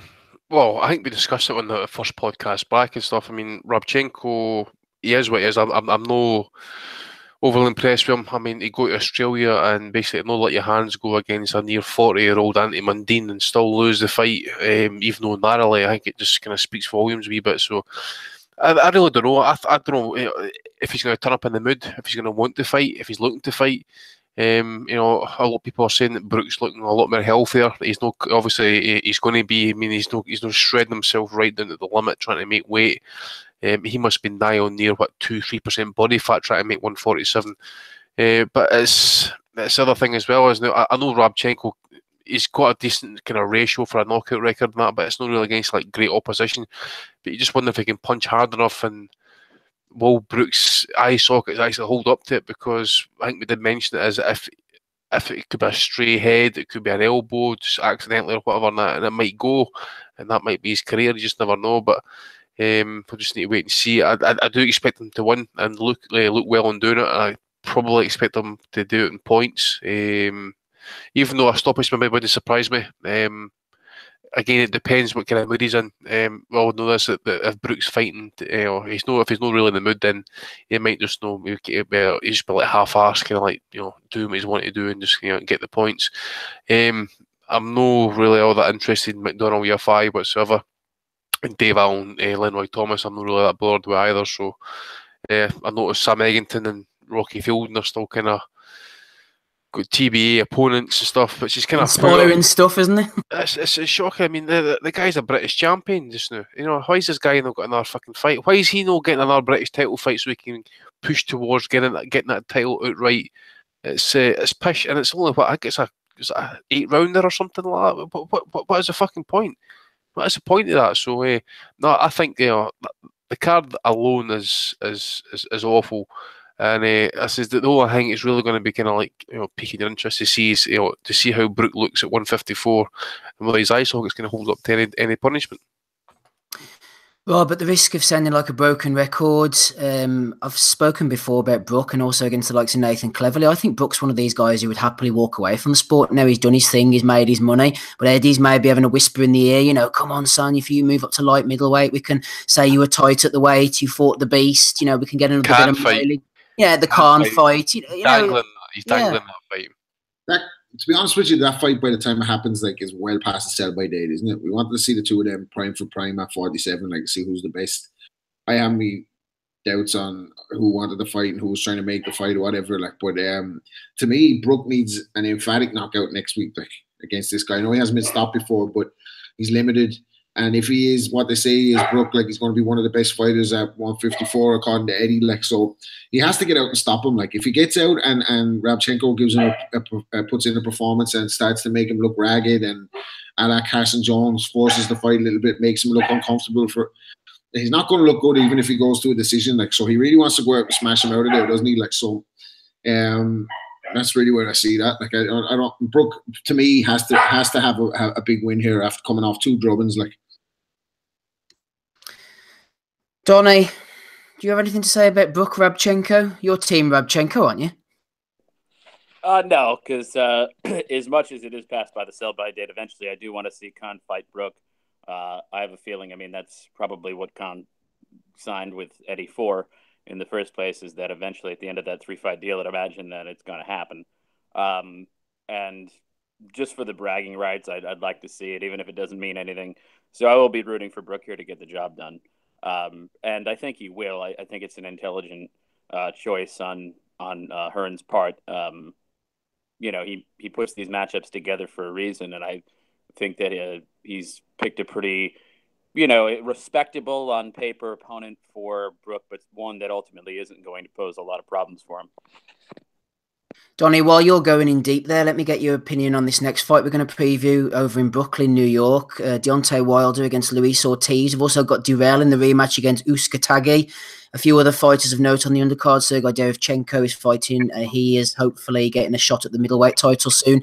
Did you think about maybe going on up to the old Barclays Centre for this one, Donnie? It's not too far away from you.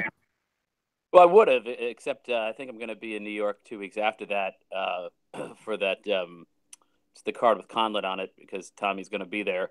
So was going to pick one of the two. I was thinking about it, but I don't think I'll be there this weekend.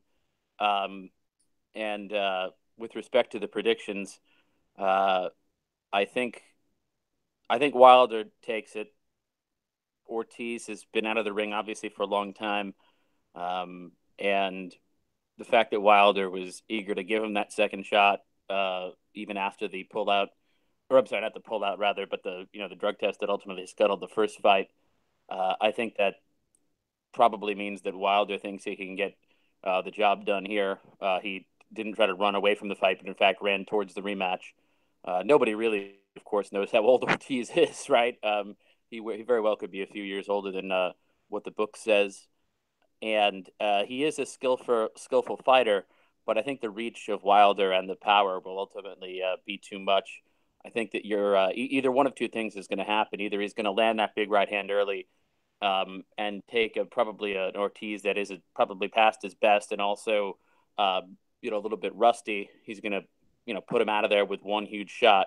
Or alternatively, he might give a Stavern-like performance where he moves and uses that long reach and that long jab a lot. Either one of those game plans, I think, could probably get the job done. With respect, what was the other two undercard fights? The other one besides Derevchenko? Durrell against Uskatagi. It's the rematch. I don't think Leon Lawson's going to be in the corner this time, though, Donna. I was just saying, there's always something goes on with this guy. So, with Durrell. So that's going to be a good rematch. I'll pick Uskatagi in that. So that's all I've got. That's all Donnie's got. That's all that we need from you, Donnie. Rob, I was an Ortiz fan, but the fact that he started to look a bit shit and obviously he's getting popped for peds all the time, it sort of took me off the wagon. And there's a reason, I think, like Donnie alluded to there's a reason Wilder's running back for this. He really fancies it. And even though I can see Ortiz giving him a bit of trouble early on in the fight, I think ultimately Wilder's going to get on the jab and it's going to become physically uncomfortable for Ortiz. And I can see him gassing out and maybe getting stopped in around the 9th or 10th round. I think his ship has sailed. Yeah, I mean, he looked good, didn't he? Knocking out Brian Jennings, knocking out Tony Thompson, but like his performances since then, even a win against Dave Allen, like hasn't been amazing, has it? Like so, he's getting on in years. And Wilder, like in fairness to Wilder, I think Wilder fight anybody as bad as he looks sometimes. I think he fight anybody. He was on the way to fight Povetkin, wasn't he? Before he got popped for the steroids, then Luis gets popped for the steroids, and he still wants to fight. Like, to me, Wilder needs a big knockout win here against Ortiz. Really make a statement. Like he hasn't been in with great opposition thus far, and some of the opposition he's been in with has given him trouble over the years. Although he's always got the job done with the big knockout, like by the Bermain-Stavern decision. Like, and then he answered the critics with that in that last one where he absolutely folded Stavern, didn't he? Like, although it's hard to know what kind of shape Stavern was in for that fight and how good he is really anyway.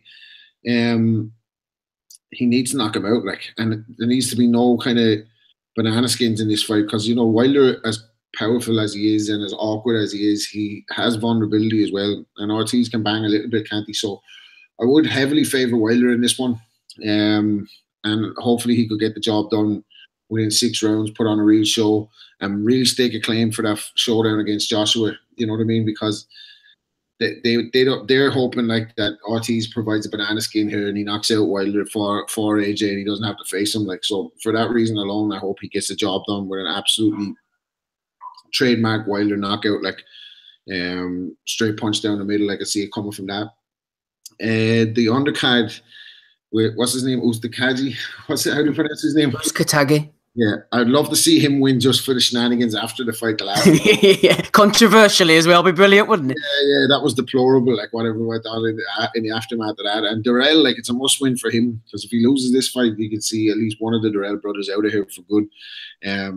Andre's career has been a bit of an enigma for as much of a talent as he's shown at times. Like thought he probably beat Frotch in that fight in Nottingham. Like he didn't get the nod. Steady on. Thought he did. Like thought that was a bit of robbery. But look, fucking ran. But he's, you know what I mean? Effective guy. But look, listen, he needs a big win. He needs a winner. We're not going to see him again. Like, and I don't even know. Even if he wins, I don't know what kind of opponent he'd have lined up at 168. Maybe they're trying to maneuver him towards Benavidez or Ramirez, like for a version of a title. But yeah, but I'm rooting for Utakaji after the last fight. Who was winning the first? What, like, someone remind me what happened in the first fight? I know the end incident. Just Katagi was winning that fight, if I remember rightly. Yeah. Basically, I think what happened was there was he hit him after the bell, or the claim was that he hit him after the bell, and I think he was behind him either two of the cards or the other one was a draw, I think, or whatever. But I think it was a Bill Clancy. Fucking, he called the fight off, and then that, as you say, that Leon fucking whatever his name is, went out there, landed a right hand, a left hook, and stuff like that. The thing is, if you do it to someone, especially with like you said, fucking bare hands or whatever, if that guy's fucking standing there, right, and his neck's all kind of like relaxed, and that, he could have fucking done the guy's serious damage. Could have broke his jaw easily with his mouth open and all that. Like, yeah, definitely. So hopefully he gets his revenge there on that and puts a stamp on that. That'll be the end of the rail. Like, but yeah, we have to see Wilder win, don't we, to keep the big fights alive. Like Wilder has to get do the business next week. Like, hopefully so. People are always asking us to do a live pod, commentating during the shows for some reason. Well, here's a bit of live pod for you. I don't know if you're watching this as well, Andy. Lewis Ritson just beating the spit out of Joe Murray as we're. No, mate, I've got I've not seen that. I'm actually got on, what do you call him? Carlos Palomino against Armando Munez, number 2. So, fucking next gen, man. I have it on in the background. First round, Lewis Ritson has just blasted out Mr. Murray. Mr. Murray looked a little bit upset, maybe a little bit disinterested. Not quite sure where his career goes from here. He doesn't quite. Did Joe Murray knock him out, you say? No, Ritson battered Murray. He knocked him down with a body shot. Then he knocked him down again, and then he was unloading on the ropes, and Murray just put his arms up, and the referee stopped it. First round. First round? Yeah, first round. Yeah. This Ritson's the business, Andy. I like the look of him. I really do. I'll need to have another look at him, may I? Really good fighter. Right, forget about him, Andy. Tell me, we're coming towards the close of the show now. Tell me about Wilder against Ortiz. I've gone for a 10th round knockout to Wilder. I think there's a reason why he wants to fight Ortiz. Mm-hmm. What are you, 39-0 against 28-0? Somebody's O has got to go, Andrew. Yup, true. Just I take issue though with some people saying, especially he was really pushing for the Ortiz fight, and for credit to him for taking it, even though with the drug issue and stuff like that. Well, he could have done the same thing against Povetkin. Remember, he flew from America to England before he flew into Russia when Povetkin actually kind of tested positive. And that he could have went ahead with that fight. I remember I was gutted when that fight had to get called off. But like the guys, I fancy Wilder. I actually think he maybe do it on points. But then again, as one of the callers said a couple of weeks back, that you never trust a Cuban. I think the right hand is there all night for him. Obviously, with fighting a southpaw, that's obviously going to be the favoured punch. But again, the other question mark I've got is, I know Wilder's had a few operations on the right hand. So is it brittle? Is he going to show the hand and it's going to go? Or is he going to fucking fight off a jab for the rest of the night? And that it could get kind of heavy weather. Who knows? But I expect Wilder to be on his toes. He would jab and look to get the right hand off. And if the knockout comes, it comes. I don't think he'll go seeking it. Though if he does, if he wants to be more marketable, especially kind of to like say Eddie Hearn and stuff. By the way, his demands for a Femi fight 50-50. He's fucking delusional if he thinks he's worth 50-50. Especially when Femi's got American networks bidding for his fights and stuff like that against each other. So the guy needs to get kind of all the white seriously there and actually get to the real world. At best, he maybe deserves maybe 40%, but even that might be a push. So he needs to look good. The knockout would definitely help him. How he does it would absolutely would help him, because he can play the highlight reel and sell it to the casuals, no problem whatsoever. But he needs to look good. And to be honest, if he does look good and does win it, a lot of people will need to give Wilder his just due, because a lot of people I've actually had Ortiz as the boogeyman in the division for a long, long while. People say he's been avoided by like Femi, for example. Wilder's sought him out this time. He's got the fight. He's going to have to step up. So if he does do the business, considering some people have actually rated that maybe Ortiz would blast out a lot of these heavyweight contenders and current titleists and stuff like that. So if Wilder does the business here, these people will also need to give Wilder, just dues for actually doing the business, because it would be a very good win actually if he was to stop the guy. Yeah, myself included. Shout out to listener Kane Clark, who banged a fiver on Lewis Ritson to knock out Joe Murray in the opening round. He's going to be counting his 170 quid for that one. Fair play to Kane. Let's move on to... tell me about Lewis Nery, actually, Andy. We were talking about this off air, weren't we? Yamanaka, the WBC title remained in Nery's possession. Now they're fighting for a rematch. Yamanaka looking for a bit of redemption here. Yep. I did think that if he was going to come back, obviously he mentioned his retirement. If he was going to come back, this would be the fight. I'm trying to remember now the whole being about the drug testing issue. Was it maybe contaminated meat or something like that? Was it that one again? But he's basically complied with all the other WBC drug testing protocols, VADA, all that sort of stuff. He has had to go extra testing out of his own pocket, I believe.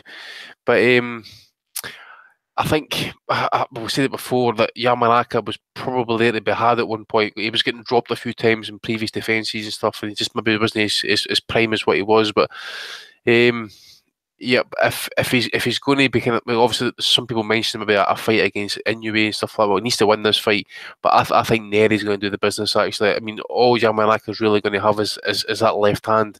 If Nery can take it out of play, then I think the fight is really his to be had. And it was a bit of a bad beating that he did take in the first fight. So I'm expecting a kind of similar result this time. Maybe go a few rounds more, but it'll be typical Yamanaka, typical Japanese fighter. If he's going to go out, he's going to go out in his shield, and that's the way it should be. Just sorry to put in there. Just where we were talking about Wilder, I don't know what the name of the guy was, but I'm sure I said it to everybody in the chat this week. The comedian guy who was trolling all the Showtime fighters had that Showtime event, and Wilder cut him dead. Told him he didn't do any research and get out of here, but he said to Leonard Ellerby, "What is your house like?" I seen that. Aye. He goes, "When are you going to fight Garcia?" And he asked Gervonta Davis about Bitcoin. So any of the listeners who haven't seen that, go seek it out on Twitter. That was absolutely priceless, man. He was asking Landy Lara what's food to get turned up to, and would he ever take a little bit of heroin through a translator? So I seen that. Actually, was it was like Davis when he asked him about Bitcoin. You could see Davis like looking at him like kind of like vacantly, like to say, "What's Bitcoin?" You could just see that Davis was absolutely thick as fuck, had no answer, no response whatsoever. And Ellerby was trying to protect him. He's like, "No, Gervonta is focused on the fight," and he's like, "Okay, so when are you going to fight Garcia?" I did see that. That was very good. Go give that a look out. Right, Donny. It's always good to have you with us. Let's move on to this final fight. Madison Square Garden, New York. Sergey Kovalev is going in against Igor Michalkin. I know you've been watching Michalkin on YouTube all week, Donny, so I don't want to steal your thunder. He's got 9 knockouts, which indicates he's not much of a puncher. And he lost to a gentleman by the name of Alexei Koziemski, who isn't the greatest fighter of all times. He's got a few decent wins, but the thing is, Donny, Michalkin is here. He's 21-1. Nice, impressive record. Kovalev can get him out the way. He'll stand right in front of him. Not much of a mover like Andre Ward. Blast him out, and then hopefully he'll fight the winner of the other big fight on this card, Bivol against Barrera. What do you reckon, Donna? Well, yeah, that sounds about right. To be honest with you, I have not seen this opponent yet. I know you were kind of predicting that I didn't by that introduction there. Yeah, I mean, it'll be a good showcase for Kovalev, and I think one of the fights isn't possible. The other one, obviously, is. That's why they're putting on the as the co-main event. But the fight with Bivol, and also of course the fight with what's the guy from the other Russian guy? What are you talking about? I was saying the 2 fights that I think we really want to see for Kovalev are Beterbiev. Yeah, I was going to say it's another guy. Yeah. He's having promotional issues, Donny, which is a pain in the arse. Is he really? Yeah, I think he's going to get taken to court. Is it Yvonne Michelle or something? She's still trying to get out of that contract, maybe? Yeah, I know he's involved with Heyman, too. May time, I'm sure. I think he goes to May. He goes to court.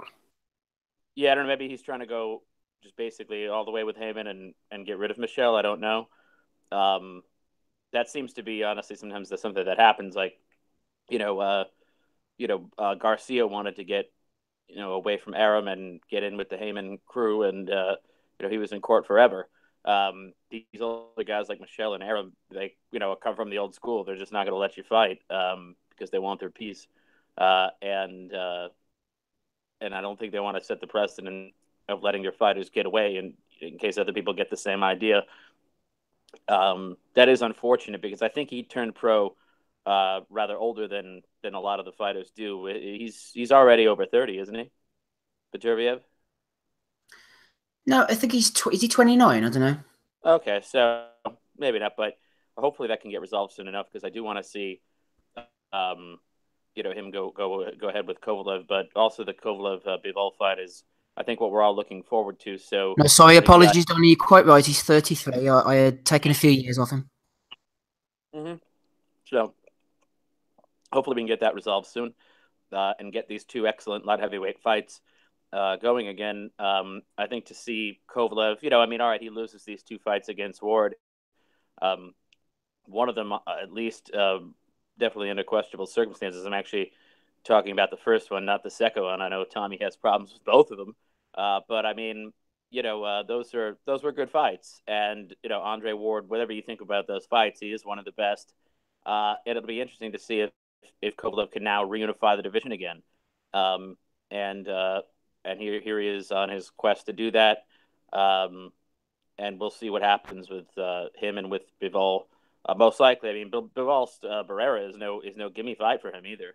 But I think those are going to be two very interesting stories that we're going to see develop down the road.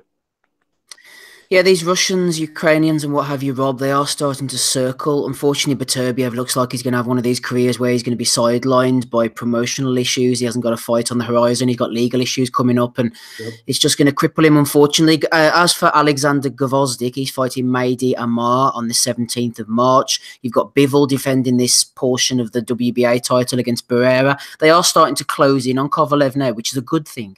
Yeah, I think, look, the only people that have ever given Kovalev trouble are people that don't stand in front of him. And by I say trouble, you have the two fights with Ward where he lost one clearly and he lost the other one controversially-ish. The fight against Isaac Chilemba, let's see who beats him. He showed signs that he might struggle against fellas who can move away from him. Hopkins, he won every round, but he didn't get him out of there. So really the only kind of blips on his record by the early loss. You stand in front of him, he's going to destroy you. Like, he just manhandle you. He's too good at getting kind of boxing from range. But, this will be a routine win for him. The real interesting fight is the winner of Sullivan Barrera versus Bivol. Like, this is a big test for Bivol too. Barrera's only lost a Ward. He's looked good in his other fights. School Joe Smith, didn't he? Broke his jaw. So, who was going to be a breakout star in the light heavyweight division, and he kind of put that flame out. Like, so he could do this for Bivol again as well. I'd fancy Bivol though, from what I've seen of him. And Bivol versus Kovalev is a scary fight. Like, that's a great one in the build-up because I kind of still favour Kovalev from just where Bivol is in his career, but you wonder if it goes to the body with that kind of power. Is the vulnerability there, like we said, for a number of months over on the pod about Kovalev, and as Ward exposed that when you hit him in the body, he doesn't really like it. Not that anyone does, but you can take it away from him maybe if you go to the body. So if Bivol boxes smart, maybe that'll be there for him. But of course, that's all down the line. He has to get away. He has to get this guy out of the way first, which I think he will in a couple of rounds. But I'm really interested to see the Bivol Barrera fight. That's going to be a good one. Here, Andy, I actually agree with Rob, but I don't think this is a gimme. I like the look of what I've seen with Bivol, but I think he looks like a small guy at the weight. I know he can punch like an absolute mule, but I mean, who's he beaten really? I mean, that Broadhurst guy wasn't really that great. Bivol does tend to be a lot of hitting on the gloves, doesn't really show too much variation in his work. I'm not trying to shit on him. He's obviously going about things the right way. But this Barrera character, I mean, you have to sometimes knock him down to wake him up, and he is quite basic with the lefts and the right hands, a bit like Junior Dortico, his countryman. But he's big, he's strong, he's damn effective, and it's only Andre Ward that's really mastered him. I think he's going to give Bivol a decent scrap on Saturday night. He's always. I think Barrera's. Maybe I've been it myself. Actually, maybe slightly underrated him. But as you say, he's always in a fight maybe needs to get pinged a few times to wake himself up. So it's a proper test, legit test for Bivol actually. And as Rob says, that if he's not on it, then he's definitely gonna come a cropper here. And I'm actually happy for Barrera for a change, because I don't know if it's his own team that's at fault here. Maybe they've seen a chance to make some easy money, but I'm sure they had at least 2 opportunities to fight Stevenson for the WBC title, and for some reason they got step aside money to stand aside and that. So for whatever, how much you want to put into WBA title stocks and that, but it's good to see him finally get a chance in that. But I'm expecting a close-ish fight actually. I think Bivol will probably kind of, like you say, maybe keep him at distance and that, but Barrera is no slouch in that, so I think we'll maybe get a kind of a close fight in the cards.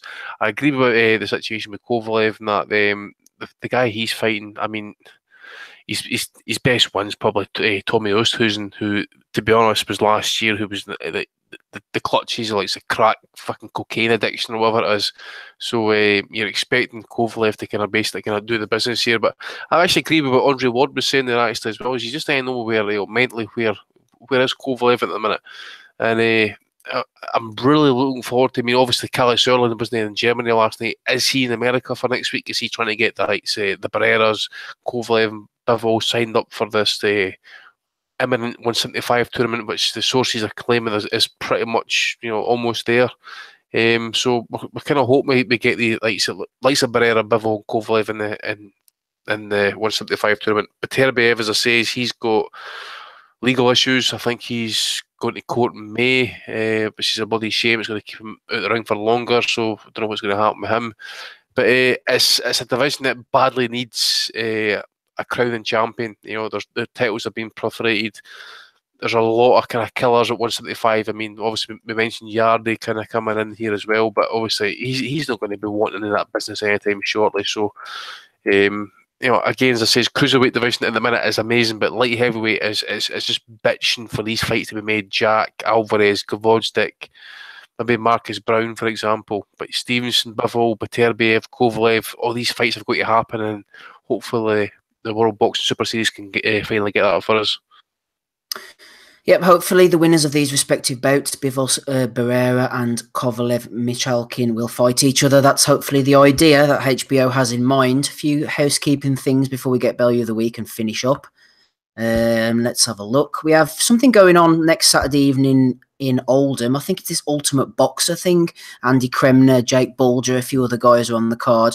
I'll be watching that with interest, actually. I'm not really sure of the format, but I was reading briefly about it in Boxing News. It could be an innovative new thing where social media gets involved and people pick who's going to go through and all this type of stuff. So we shall watch that with interest. Also, if you're listening live now on YouTube, go and hit the thumbs up.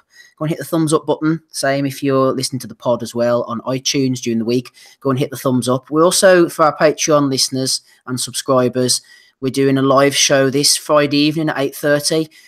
It'll be through YouTube, but through the direct Patreon link. So if you want to hear a crack panel in action, including Ozzy Smith making a glorious return, Ozzy, who's serving a 1-week suspension this week, will be returning on Friday evening, 8:30 for all the Patreon subscribers. Right, now that's out the way, let's get on to the Bellew of the Weeks. Quite a few, so hopefully it won't take us too long. First one, Donald McRae was talking about Special K Brook, and Martin Lee jumped in and said, Tom, Kell was frustrating Spence and was on his way to a win, in my opinion, until the socket went. That's what Martin Lee thinks anyway. He was on a way to a win before the socket went. Quite a few people might have seen this one. This is one of my favourites from the week. Isaac Lowe was tweeting about his fight against Ryan Walsh last weekend, and he sent out a heartfelt message after his defeat. He said, having a man like Tyson Fury win, come out of a fight and you down, and sick of everything to have like him telling around.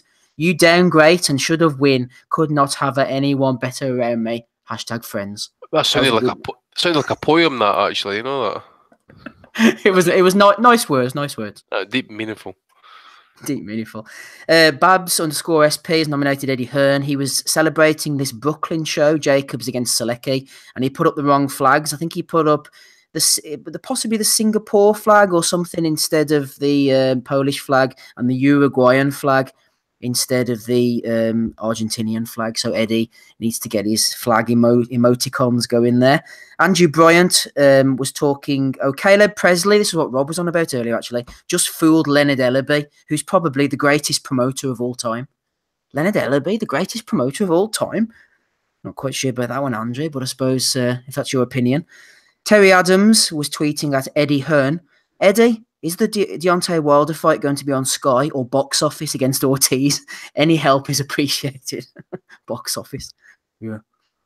What have we got here? Let's have a look. Will has nominated Johnny Nelson. He's talking about Groves and Eubank on IFL TV. Babs has nominated Kugan Cassius' interview with Tony Bellew. Mihal has nominated David Hay, who said to The Sun, David Hay says that a fight with Anthony Joshua would be as big as Muhammad Ali and George Foreman. Fucking hell. Okay, David, okay. Now, this is a good one. I like this one. Eddie Hearn, a parody Eddie Hearn account at Eddie Hearn 8 was talking back and forward with Hank Lundy this week. Hank Lundy wasn't sure that it was the fake Eddie, so he sent him a message saying, hey, Eddie, this is in direct message, by the way, you want Hank Lundy versus Josh Taylor? Okay, what's the purse? And then the fake Eddie replied, hi, Hank, what money are you thinking? Thanks, Ed.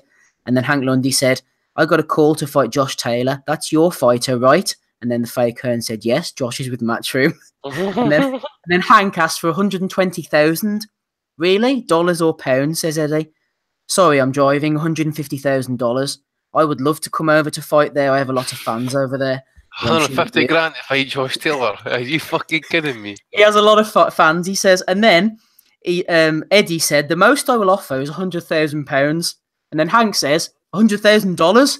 I'm in the business for $100,000. Let's talk business. So he actually took the money down there, Andy, because $100,000 is less than £100,000. So Hank maybe isn't the sharpest. No, he did. I mean, to be honest, we've all been caught out with these fucking parody accounts from time to time. You know, it all happens to the best of us. That was a good one. Bellew Paco Ali has nominated Robin Jones. He's obviously one of these Matchroom fanboys. Nigel Ben says, me and my boy, who's going all the way? He has my DNA. And Greg W jumped in and said, Connor may even surpass you, Nigel. He has a great trainer in Tony Sims and Eddie Hearn promoting him. Let me tell you, Greg, he won't surpass his dad. I'd be surprised if he won a British... Well, he might win a British title, Connor, but he ain't going no further than that, let's be honest. Turbo Jackson, this one made me laugh. He said, I'm nominating Steve Bunce for Bellew of the Week. He stated he could throw 38 jabs in 5 seconds on his podcast. The fat welt couldn't throw a sausage down his wife's M1. Talk about jabs and that. I noticed rungvisai apparently only landed something like 9 jabs there last night. Really? 12 rounds. That's fucking out of 700 punches or something. Again, you know, I do like to put up CompuBox stats and stuff like that, but I thought it was quite a kind of telling point. I seen them, I was like, fucking hell. You think that's down to the fact that he thought Estrada couldn't hurt him, though? He wasn't. Yeah, possibly. Yeah. You can see it in the exchanges, and that was different gravy on the end of those punches. Yeah, it was only at the end when he was tiring that he was really getting copped. Chad Hogan, regular contributor, has nominated Boxing Junkies. Boxing Junkies said, this HBO Flyweight experiment has failed miserably with Chocolatito over 2 years. This weekend's card will do no better. Obviously on the troll, that one. This is one that I forgot to include a couple of weeks ago, Andy Pops. And this is a regular listener. So if you're listening in the cab now, Hot Stig, the Twitter king, then pull over because you've been nominated. Hot Stig said, I'm confident that no current heavyweight world champion can beat Huey Fury on points. And Andy Pops nominated him. So sorry, Stig, if you're listening in the black cab over there, you've been nominated for Bellew of the Week. Matthew Sibley has nominated Paulie Malignaggi for getting caught by one of these spoof things. Lewis Nixon tweeted Paulie and said, hey, Paulie, it's my parents' 50th wedding anniversary today. They're big boxing fans and loved you as a fighter. Can you get a retweet, champ? And then he put up a picture of Fred and Rose West. You wonder why people still get caught. Yeah, Donnie, serial killers is funny, is it? Okay. The best. Who's this? I think this might be Toe. Oh, it's Dippo Osho from the Facebook page. Welcome back to Dippo. I haven't heard from him in a while. And I'm pleased to hear from him this week because he's nominating Spencer Fearon. Dippo says, Spencer learns a random quote, then proceeds to use it in about 6 different interviews to describe the Eubank defeat. Funny thing is, it doesn't apply. He just wanted to drop some bullshit knowledge. Dippo is also nominating Fearon for heavily sucking off the Eubanks for years and backing Junior to beat Groves, then trying to pretend he backed Groves all along, the fucking clown. And then finally, Dippo's on a roll. He's nominating Eubank again for saying that, this is Senior, sorry, for saying that Junior's defeat was down to Having O'Hara Davis and the bad omens he took to Junior, nothing to do with being outclassed with the boxing skills then. This guy continues to display fuckboy and cunt nugget behaviour at all times. When will someone put a stop to it, Andy? Asks Dippo. This is the cunt that said that Walters was sleep, and I mean like sleep Lomachenko. Well, we can't know how that fucking went, eh? The guy's a racist. That's what needs to be known. And I noticed one of my followers on Twitter, who I didn't follow back necessarily, actually counterpunch boxed, I think it is. You know, basically sucking up Spencer's ass. Have you heard this podcast? And that, and he's gone back saying his it's probably full of racists and all that type of shit. Fuck you, fucking prick. Andy has spoken, everybody. Chad Hogan has nominated Jamie St. Patrick, who was on a roll last night. Callum Smith will destroy Groves' near-perfect performance, says Jamie. And this is a good one sent to me by a few people, including Sean Stevenson and Gary... who was it? Gary? I can't remember his name now on the Facebook page. Sorry, Gary. John King nominated Joe Gallagher. Joe Gallagher said in the corner to Callum Smith, "You've won all 4 rounds." And Smith replied, "There's been 5 rounds." Priceless. Caught that one, aye. Guy, seen that? That's fucking unbelievable. That's your Ring Magazine Trainer of the Year for 2016, boys. Yep, that's it. Anthony Fowler has been nominated by Porky's Corner. Well done to Callum Smith tonight. Lovely controlled performance behind the jab with some class uppercuts. Holzcombe was very tough, impressed with his commitment and durability, especially with 5 days' notice. Adam Abramovich was talking about Callum Smith. Conrad jumped in and said, decent power, proper technique, good legs, range will do the rest. Chad Hogan nominated him. Ben has nominated, the Sky Sports presenter at halftime of one of the football matches, I'm assuming, who told us that Brook has moved up to super middleweight. Well, give him time. And Babs finally has nominated Kell Brook on boxing scene. Me versus Khan is like Mayweather Pacquiao, but in Britain. All right, then. Any nominations, gentlemen? Yes. Rigby to do that one. Tony Bellew for saying he's convinced that he can put Usyk to sleep. This is a guy who, by the way, won a vacant title at cruiserweight, claimed to be the best cruiserweight in the world, and then when it came knocking for the big guys to basically fight, like the actual killers, where was Tony Bellew when this Super Series was made? Usyk, Gazayev, who was Tony Bellew to take them out? He's going to come back down and weight. He's just talking shit. I mean, Usyk's going to outwork him. Who also go? Oh, aye, Fat Dan. Did anybody catch his scorecard for Arroyo last night? Yes. So basically, the official scorecards were 98, 92, 97, 93, and 95, 95. So majority decision for Arroyo. This is the guy that actually fucking had... I don't know, I forget what his scorecard was again, but he's had some awful scorecards in the past. That one alone, actually. So he basically had Quadras winning that fight. What was it?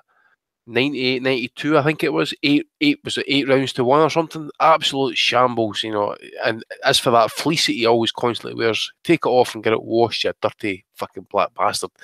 And one for what's our friend called again? Jeff Powell at the Daily Mail. Aye. Did you read this one out? Nope. No. So basically, in the Daily Mail article this morning, it says that Nicky Holzleken is actually a proud, what do you call him? A proud Danish fighter when he's actually Dutch, So Jeff Powell again, so he's getting to be nomination as well, and I think that's all I've got so far this week. We've had one live in on air from Vanilla Bear at Sean Millington. I think he says Fitzgerald's opponent. I'm assuming he means Scott Fitzgerald, who's fighting tonight. I'm just guessing. Scott Fitzgerald's opponent is from Ghana, and his nickname is the Black Roy Jones Jr. Oh.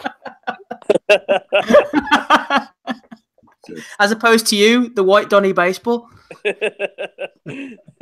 Or the White Spencer X. What have you got for us, Don, in the realm of nominations?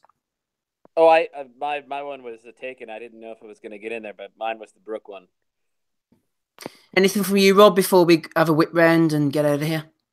Yeah, man, I have to say, I'll probably save the best of this for our live pod next week.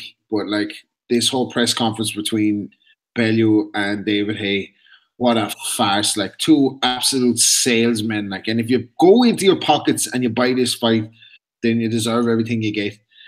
Bellew's playing the villain now. David Hayes trying to play the good guy. Like, he's got the used car salesman down to a T. Like, listening to him in the press conference, now he's humbled by defeat, and, you know, he's got the respect for Tony Bellew, but Bellew's trying to draw him out. Yeah, right. Listen, Bellew said when he called him out, didn't he? You've been conning the British public for years. He was, yeah, but you wanted in on it. You know what I mean? You wanted in on it. You wanted some of the con job too. All this shit, like he's going to beat Andre Ward and he beat Usyk. Get out of here with that. The two of them, 2 Bellew of the weeks for the two of them. Absolute joke, that is. That. Good show, Rob. It's been a strong week this week for Bellew of the week. Actually, I'm going to go for Hank Lundy. I love a good spoof, and I like the way he got sucked into the Eddie Hearn thing. And then at the end, whenever Eddie says, "Okay, I'll pay you $100,000," and Lundy says, "Okay."